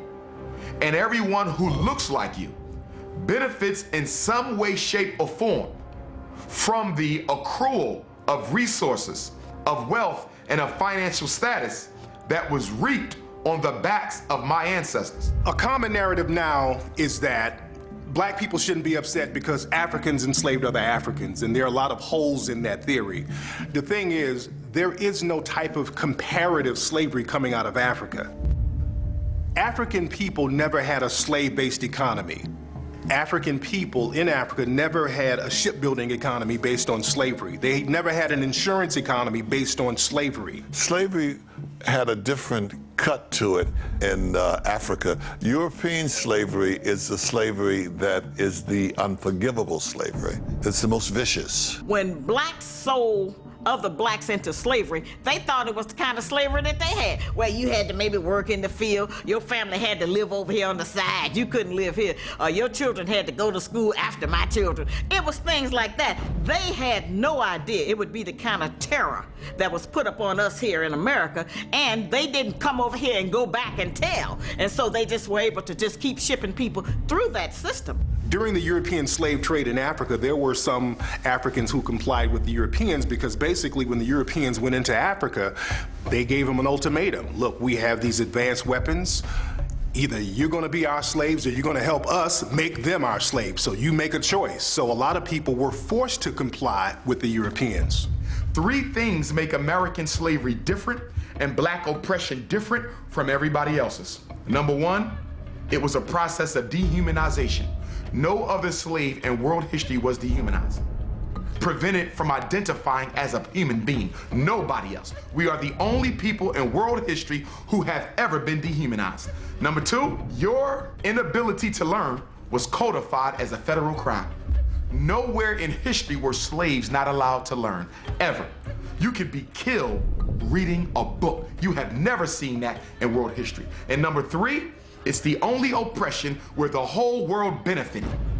Everybody benefited from the enslavement of African people, and nobody did nothing about it. That makes your predicament different. So no matter how much we want to join ranks with the Latinos and the Asians and the Arabs, you have nothing in common with them. In fact, you need to be careful, because just like with the civil rights movement, they will use you again for your numerical strength and then abandon you at your time of need. They're always trying to find a comparative form of slavery coming out of Africa, and the slavery there, the servitude there was much different than European servitude. There's a book by an African gentleman. This was the first time an African who was captured in Africa and brought over to the New World, this was the first time he got to tell his story from his own perspective. A guy named Oluda Aguyano had a book that was a bestseller in the 1700s, and he talked about the difference of being enslaved in Africa and being in servitude in Africa and Europe. He talked about when he was in servitude in Africa, the people, the Africans who had him in servitude, they treated him like an extended family member. They treated him with a certain level of humanity and dignity. And he said once he got to the European slave ships, their slavery was something totally different. He'd never been beaten before. They were beating him. People were getting raped on the ship. So he specifically stated how barbaric the European slavery was as compared to the African servitude. We have people today who deny that the history itself is even relevant to who we are as a nation of people and to what America represents in the world. There's no America without slavery. There is no economic dominance. There is no greatest American century without the capital produced by the work of black people in this nation. Point of fact. A lot of historians now will try to make it seem like slavery was just this stain on the fabric of America, but in reality, slavery was the fabric of America. Cotton was king. Slavery was the #1 game in town. Let's not get it twisted. Special kind of slavery that we enacted in America had never been enacted before. And that is to say that not only are you my slave, but your children will be my slave. And your children's children's children's children's will be my slave. In fact, you will never get out of slavery, regardless of how many generations of your, end quote, family is born in this place that was new and different. Many of the African leaders over in Africa, when they found out what was really happening to enslaved African people, when they found out that they were being taken from Africa and not being brought back, when they found out how inhumane many of the Africans were being treated, many of the African leaders fought the Europeans back, and that's a story that they never like to talk about. One person in particular was a Queen, Madame Tinubu, who was a leader in the area we now know as Nigeria. When she found out what they were doing to the Africans, she fought vehemently against the British. So you get this really interesting history, this really interesting narrative that the conservatives tell that basically says Rosa sat down, Martin stood up, he had a dream, and we all overcame. And so therefore, since the signs of Jim Crow came down, obviously racism does not exist. Obviously, therefore, this is the land of equal opportunity. Obviously, therefore, when I'm looking at a 40% unemployment rate in the land of opportunity where racism does not exist, then this is because these folks are fundamentally, structurally flawed. I told a white woman this one time and she broke down crying. I said, are you benefiting off of what your great-grandparents did? She said, yes. I said, you know what they did to get that, right? She said, yes. I said, are you ashamed of that? She said, yes. I said, but don't you still benefit off of it? She said, yes. Are you willing to give it back? No. So what does that make you? You know, the damage has been done. Everyone who has, from the levels of what we talk Caucasian, Nordic, and so forth, no matter what ethnicity they may come from, they can always shave, they can always put on different clothes, and the skin can give them a pass. They could even change their names. But we are immediately identified. There's no way for us to hide who we are. So what have we had to do? We've had to adapt. We've had to even adopt. Or the civil rights struggle, Latinos and Mexicans deliberately stayed out of the civil rights movement. They waited on the sidelines until the benefits of the bill was reaped, and then they came out, not claiming they were black, but were minority. In fact, one of the reasons the word minority was introduced into the political jargon was to effectively describe people of African descent who didn't want to be African. So minority was a catch-all that allowed people to still get the benefits of being a person of color, but not having to identify with African people. That's like Hispanics. You see, some Hispanics, many Hispanics have brown skin, but they were put on the census white. And if you ask them why did they put down white, and they'll say because white is where the power is.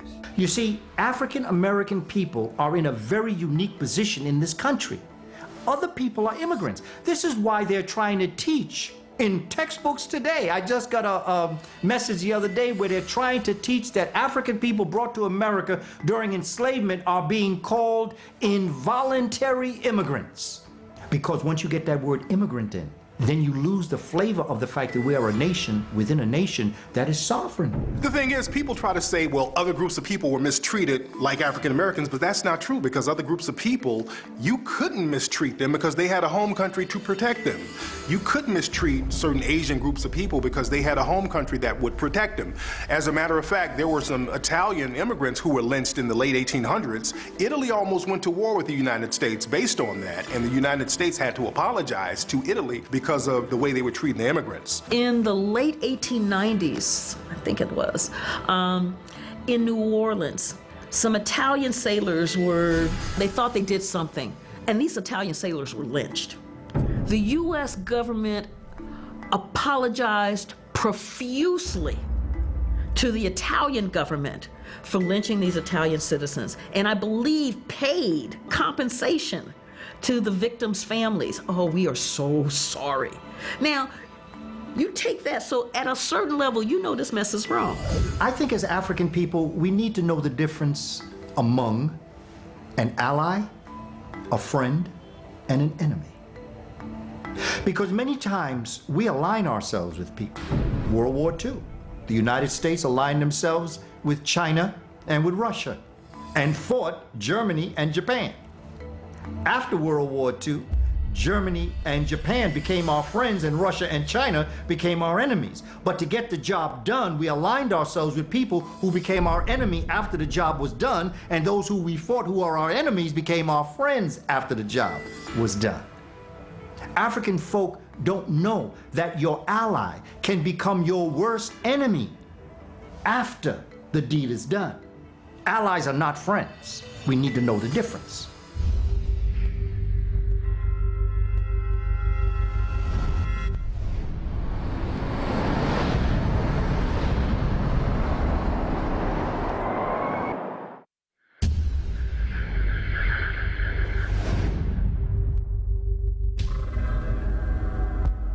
Black business people were forced out of their businesses, had their businesses taken from them, not allowed to even have a business to begin with.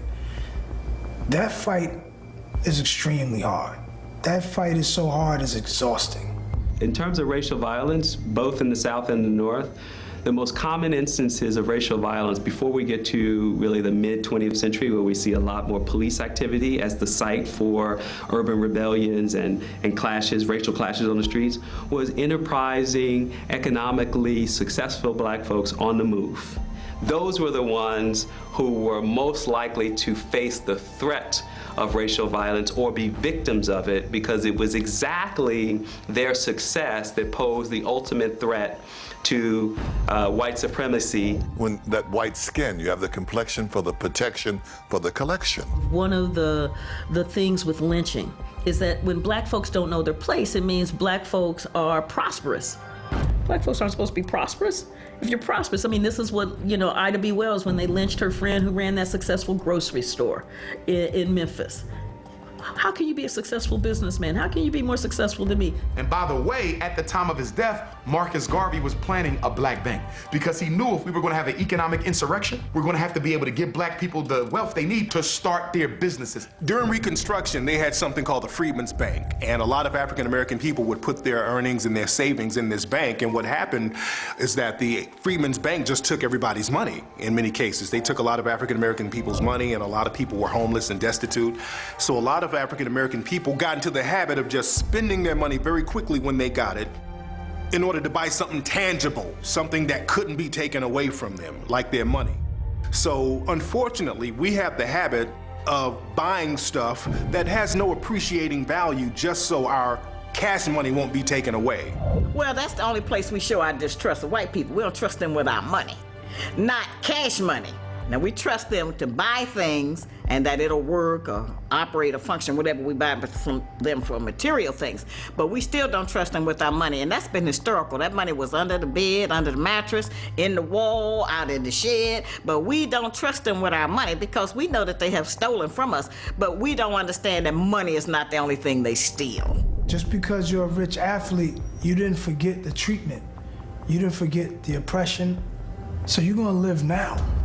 You're gonna do it up now.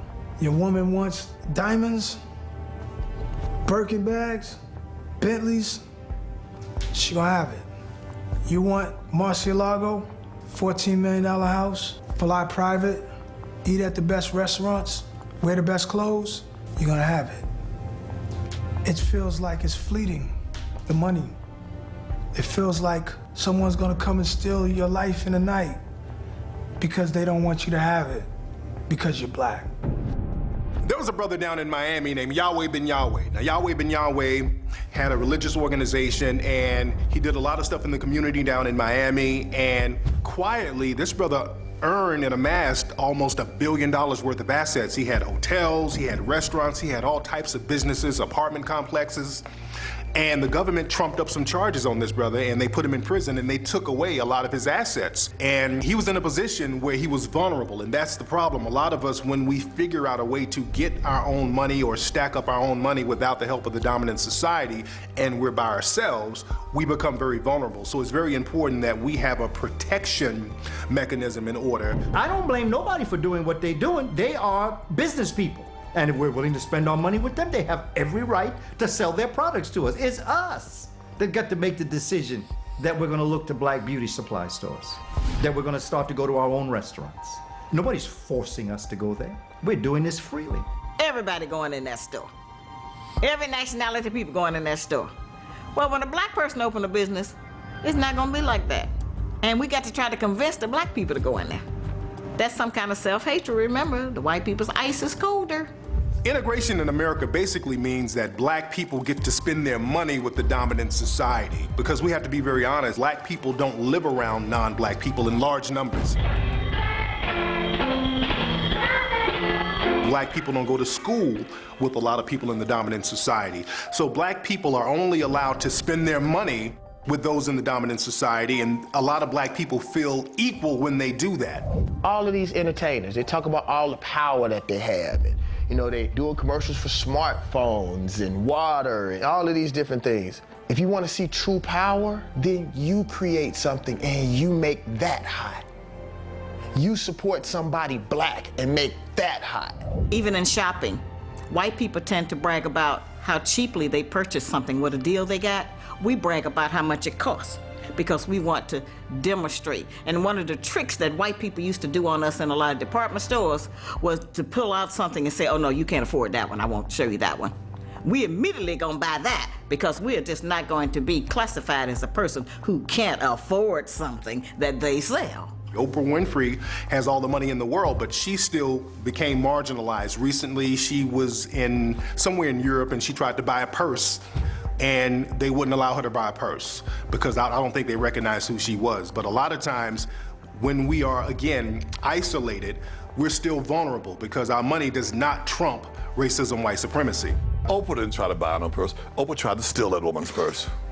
That was the problem. kept that on the down low with her fat butt running down the street with a purse.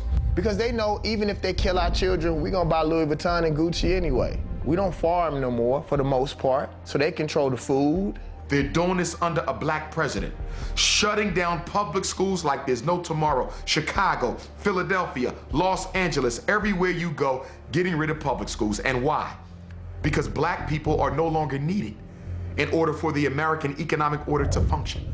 We were brought here to serve as a catalyst in an industrial revolution, an economic cartel. Well, the immigration bill that's being championed now is all about doing what? Replacing blacks in the labor force. That's all it's about. The immigration bill does not include most African countries.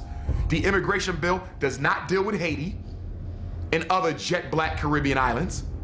The immigration bill is about Latinos and Mexicans and helping them to replace Africans in the workforce, to totally remove America's dependency on the black laborer, something the government has been working on since 1865 in the 13th Amendment. Get a good education and get a good job. That's what my parents actually said to me.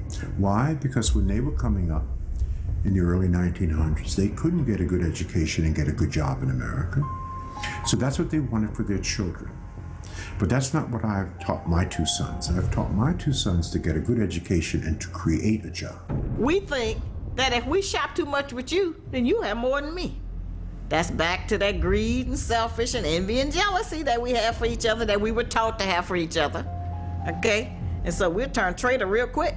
In many cases, if you're an African-American person and you're isolated and you still make a lot of money, because you're isolated, you're still gonna be vulnerable.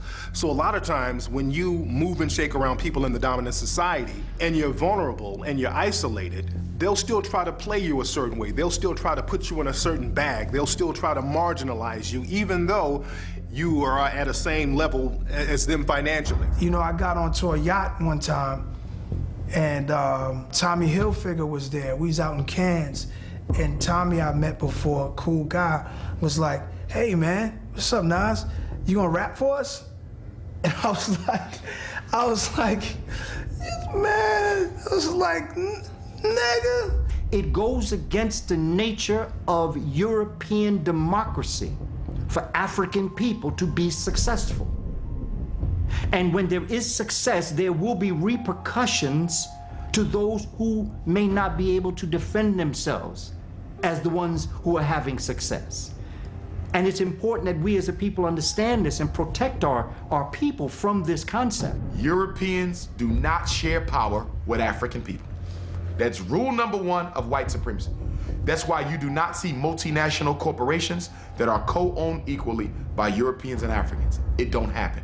Michael Jackson was one of the few African-American people who slipped through the cracks. Michael Jackson manipulated the game, and he got into a position where he did a deal with the Japanese and ended up owning half of the publishing of most of the music artists in the country, or in the world for that matter. And because the dominant society does not like to share power with African people, he became a target because he was in a position by himself and he became vulnerable. And we see what happened to him. Black people had access to wealth. Let's go to capitalism.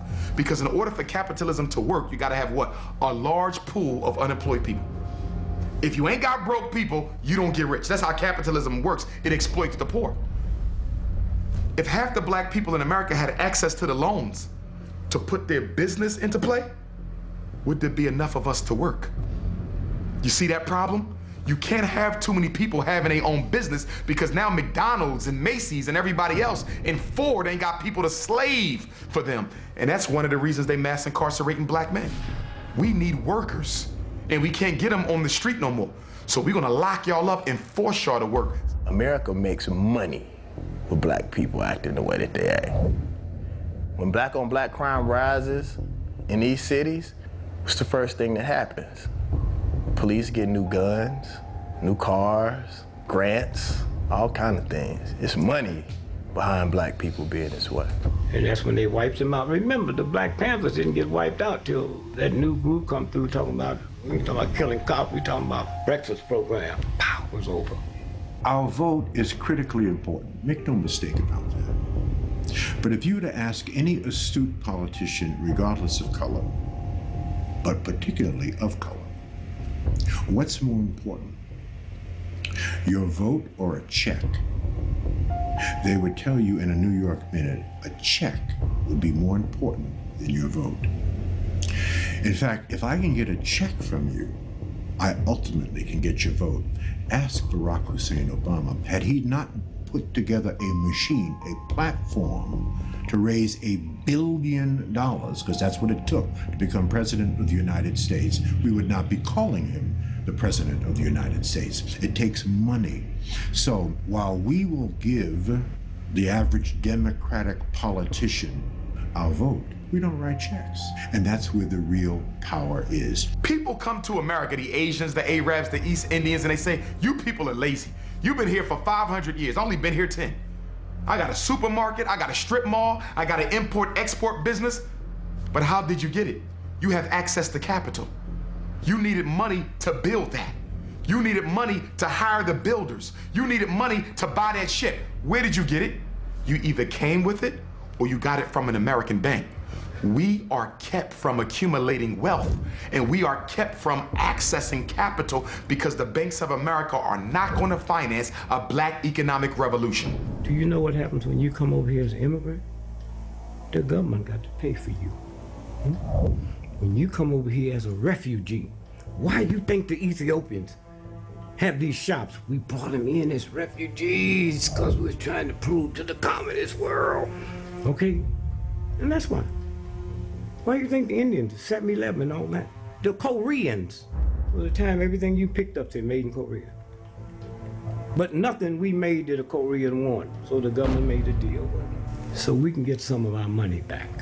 So we'll bring you in and loan you money to open up businesses, but you have to pay us the loan back. I'm going to tell you as a black person, you must support black businesses. You ain't crazy. So all things being equal, this is what I would like for black people to understand. Jews do not support Jewish businesses just because they're Jews. That's not true. All things being equal, you as a Jew have the same quality, value, and service as all of your competition. The tiebreaker is, I'm a Jew, you're a Jew. You get the business. That's the tiebreaker. But all other things must be equal. So I could tell you as a black man, you must support more black businesses, but you ain't crazy. And you're not going to spend your hard-earned money if you can't get the same quality, value, and service for your hard-earned dollar anyplace else, right? So we have to ramp up our game. We have to compete. I never saw a soul food restaurant in Chinatown. And I don't think it's because they don't like soul food. It's just they're not going to patronize someone that is not their own. I don't blame them. Good for you. I appreciate you. I just wish more of us thought like that. Most people don't know how to accept us, even though we made it out, even though we making art. And they don't know how to accept us in their circles now. So when they say you're gonna rap for us, they don't even know if that's disrespectful sometimes. Steve Jobs, when he died, he had $300 billion in his personal checking account. Did you hear me? And he couldn't make 58. I got an old trifling uncle in Chicago, stay drunk, can't read, can't write, cuss out everybody, and just keep laughing. He 101. Maybe Steve Jobs should have followed him. Most of those stores never worry about scholarships for their children. We are the source of their children's scholarships to school. While we are buying their products and threatening our children, telling them we ain't got the money, their children are going to school on the money that we are giving them.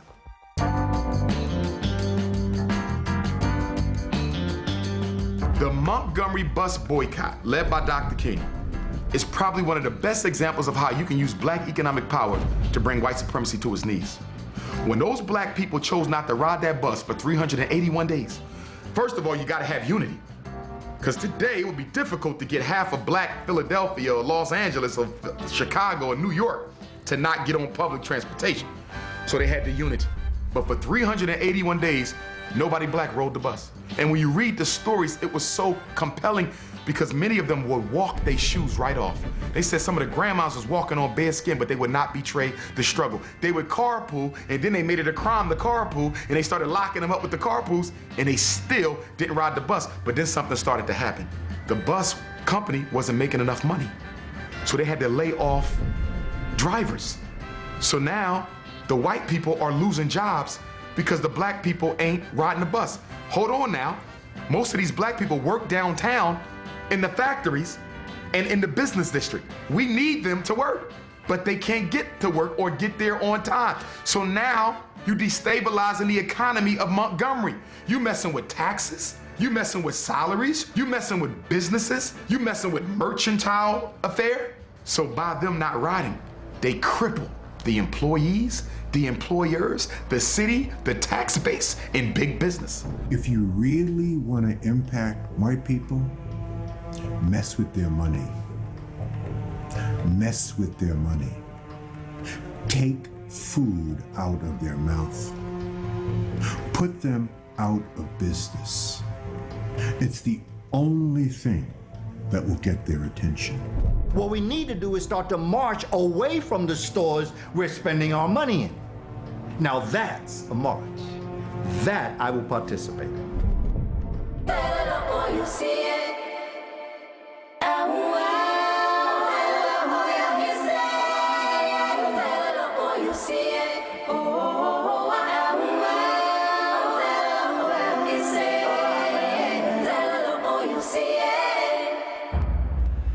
My pastor said that we have to take the tattoos off of our brain.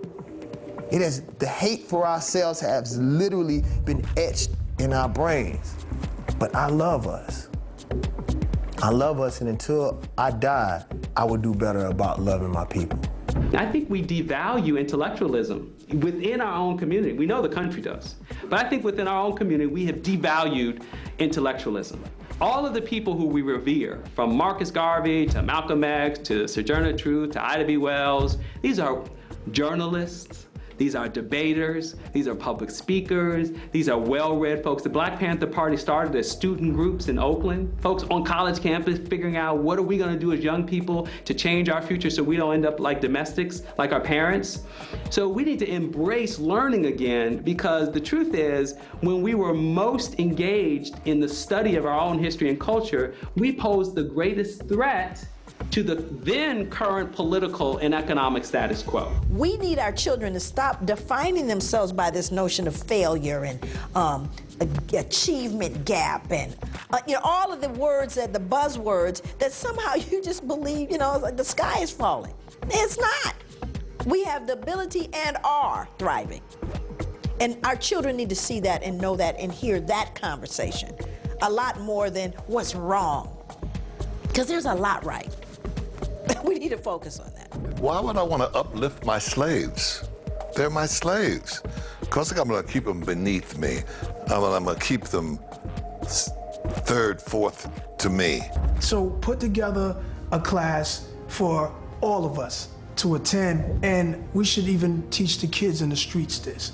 The kids in the streets need to open bank accounts, need to understand taxes, need to understand stocks, need to understand technology, where that's going, being a venture capitalist.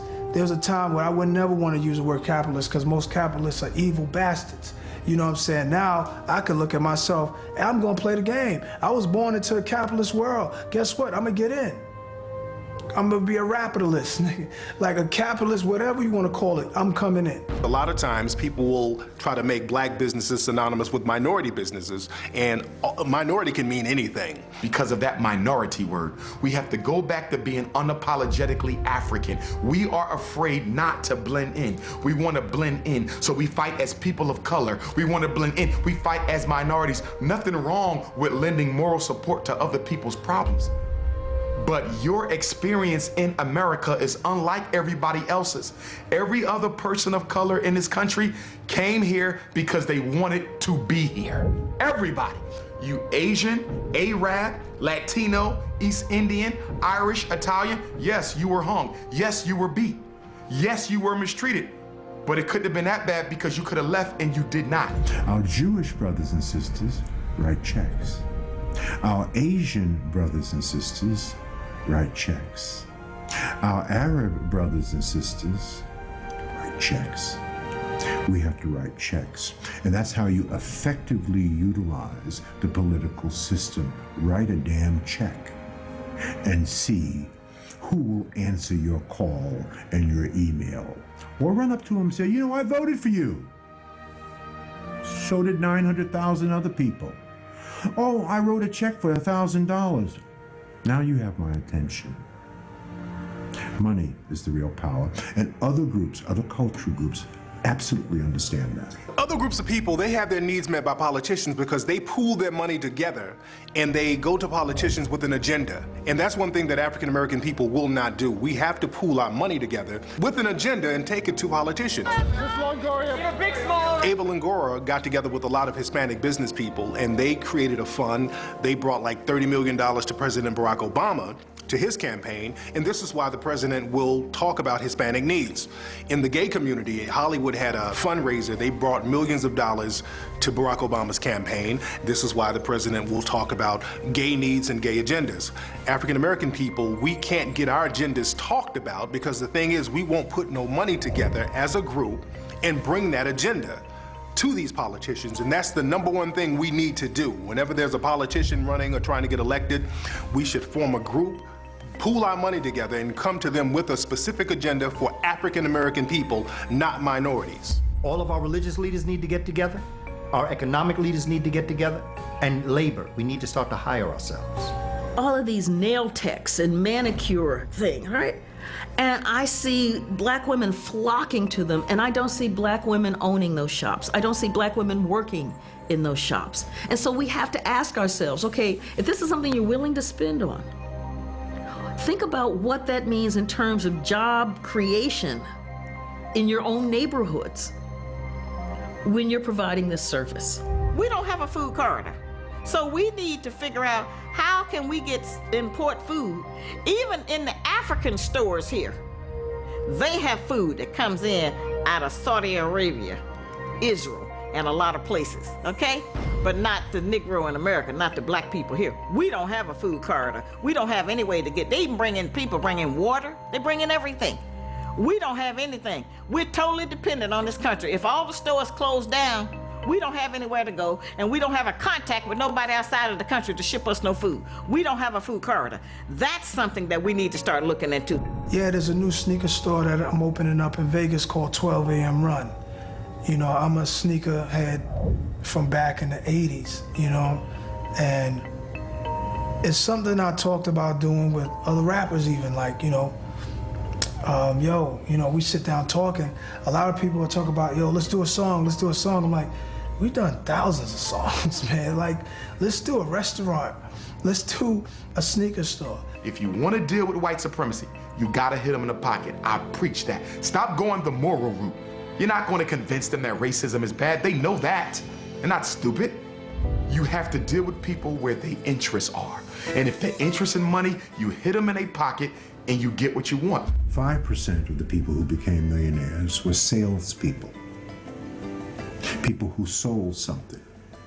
Because in America, two things are going on 24/7. Somebody's buying and somebody's selling. Right now, black people are doing all the buying. I tell them all the time, stop doing all the buying and sell something.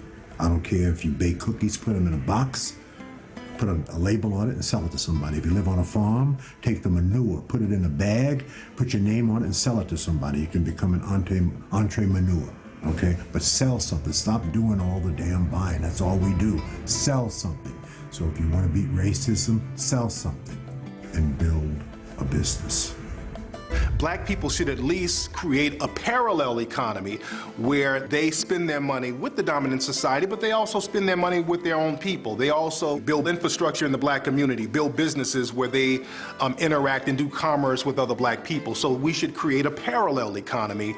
So it's like a backup economy so that we could employ other black people and we can just have our own money circulating where we're not totally dependent on the dominant society. There's those of us who are business people and those of us who are business people. The job of the company that I started, FraserNet, is to put the business people out of business, because you're messing it up for those of us that are trying to do serious business.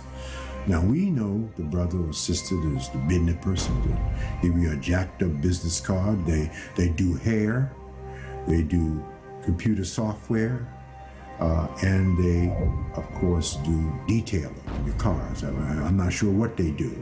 They got 2 phone numbers crossed out, and they don't have a website.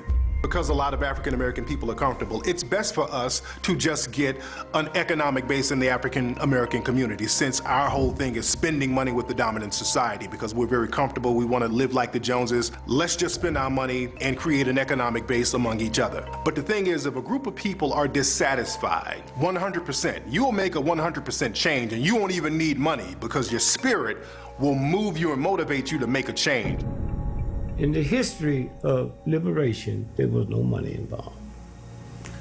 Something in here. Go back and look. Look at the black folks in the movement. Huh? That broke them doors down. No money. What's in here? War. That's the protective aspect of it. We need to reach out to those forces that can protect us against those who would wish us harm. This was a black man who was in prison in Atlanta. And this young black man, he was in his 20s, said that he was tired of being harassed on the street, being stopped and frisked. And he just made up his mind, I'm going to do something so that there will be a legitimate reason to stop me. And so just acting on his own, and I'm just going by his report. He got a gun and went up behind 3 white men in the business district and killed 2 and blinded a 3rd. I think those were the facts. So I was a psychiatrist talking to him. This was a court case. At a deposition, I was talking about what this young man had said about why he did what he did. And so one of the white attorneys said, "Are there any other black men who think this way?" And I said, "I don't know, but as long as you have a system of racism, it could be." And so then his response was, why didn't he just rape a white woman? And I was stunned. And I said to him, do you realize what you have just said? I mean, it's almost like I will offer up the woman. You can have the woman, but leave me alone. Because America is running out of foreign targets. They got rid of Saddam, who they made. They got rid of bin Laden, who they made. They got rid of Gaddafi, who they also helped to make.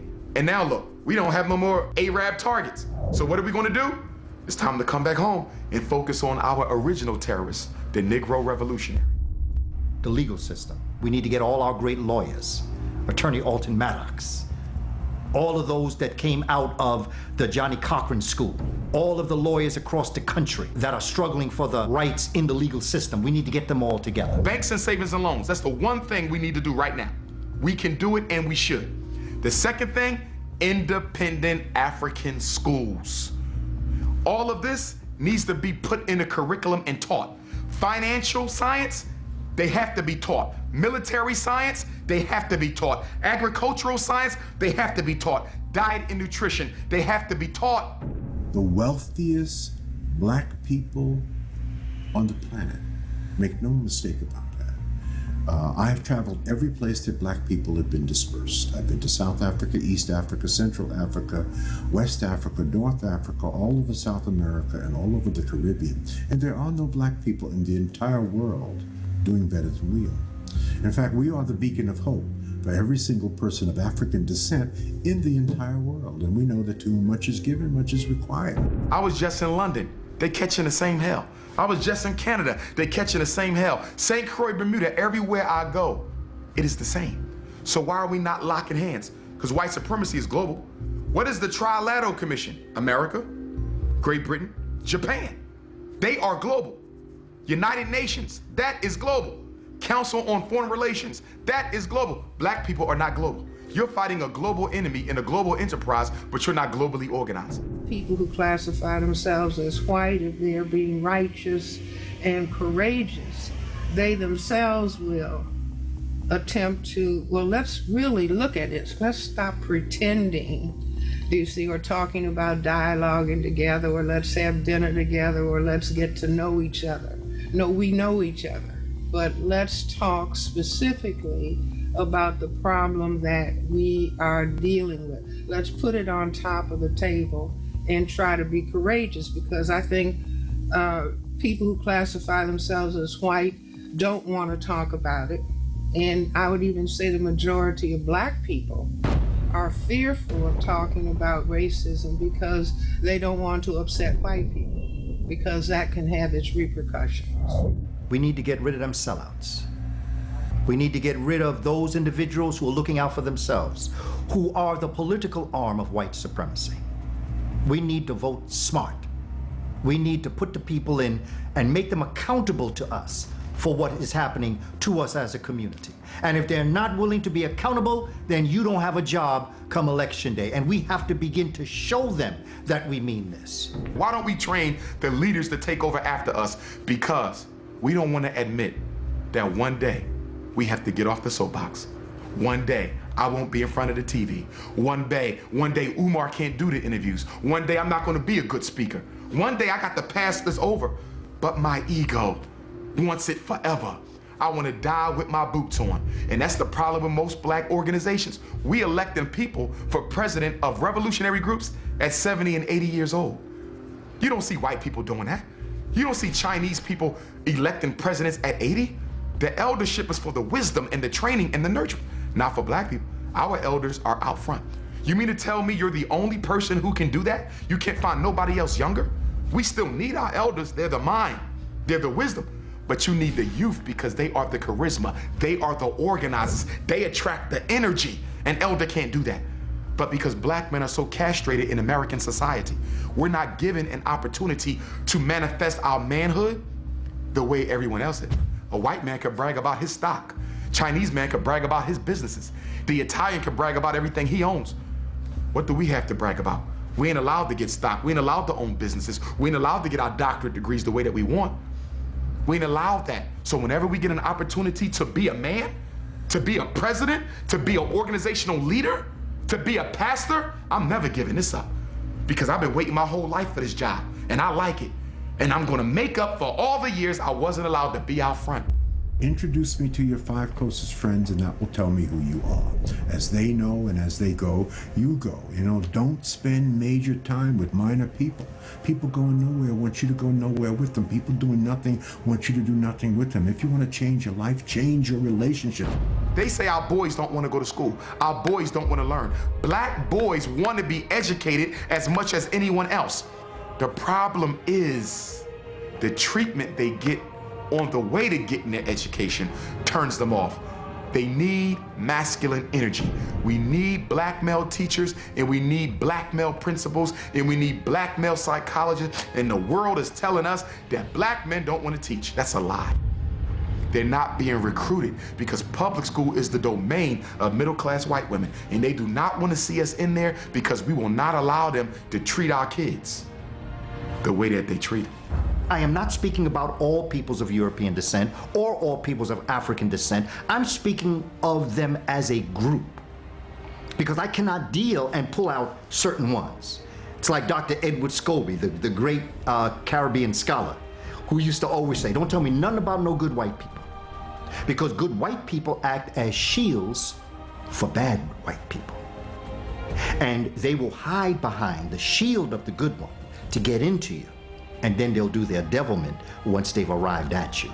I tell people all the time, I hope you're spending as much time raising the friends of your children that you are spending raising your child. Why? Because the pressure on your child from their so-called friends will be far greater than any pressure you will ever be able to put on your child. So your friends are critically important. Why? Because it's God's way of apologizing for your relatives. But I do think that we need to have more independent schools. We need more men to teach our children. We need to be able to turn our boys over to boys' summer camps in the summer with just men there, some brothers that come in there and deal with them.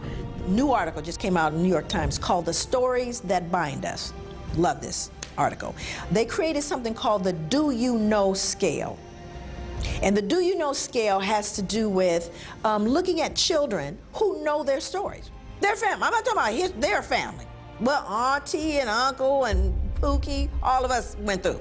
They've shown now that the degree to which children know their stories, good or bad, doesn't matter if it's a story of struggle and tragedy, doesn't matter. But knowing their story will help mediate stress. You can't take no break when you're up against white supremacy. They have never taken a break since the 1400s, and you taking a break. So the problem ain't that we fall short sometimes, is that we don't pick up and keep on going and prepare the next generation. A lot of African American people try to be too inclusive, and there's nothing wrong with being inclusive, but you have to take care of your group first. Other groups of people, they look out for their group first. Instead of us looking out for our group, we try to look out for everybody else, and that doesn't work for us in the long run because we let other groups of people hijack things that are meant for us. Because the thing is, we talk about reparations as African American people, but if the government said, look, tomorrow we're gonna give African American people reparations, you know what, we were wrong, we're gonna make everything right, so tomorrow morning, all African American people show up to get your reparations check. You know what's gonna happen? First thing tomorrow morning, people who look like Justin Timberlake are gonna show up wearing dashikis and kente cloths, talking about Assalamu alaikum, I'm 1/16th African American. And black people will let it happen. So the thing is, we have to take care of our own group first so that all of our benefits won't get hijacked. They love to see us suffer with grace. Oh, it hurts so bad, Master, but I was gonna keep on working anyway. They love it when they see us doing bad, but we come through it and say, oh, I took it, take a licking and keep on ticking. They love that. Oh, he had a hard time, but he stayed with it. Why should we have to live like that? You know, frogs adapt to the water. They adapt to whatever the temperature is. If it's cold, they adapt. If you take it and they warm up, they adapt. You put it on the stove, they will adapt until they boil, literally. And all you gotta do is tap the bowl, and the frog will jump out. Just tap the bowl. So what happens to us is we are boiling. Someone needs to tap the bowl. That's what I do. I tap the bowl, and that's all you need. If you take a people, and in this people, they want to rise and do great things, and you do everything you can to make them rise and be great, they're great. You take this other people that want to be great, and you do everything you can to stop them from being great. Yet in spite and despite of your attempts, they still become great. They're great. They're greater.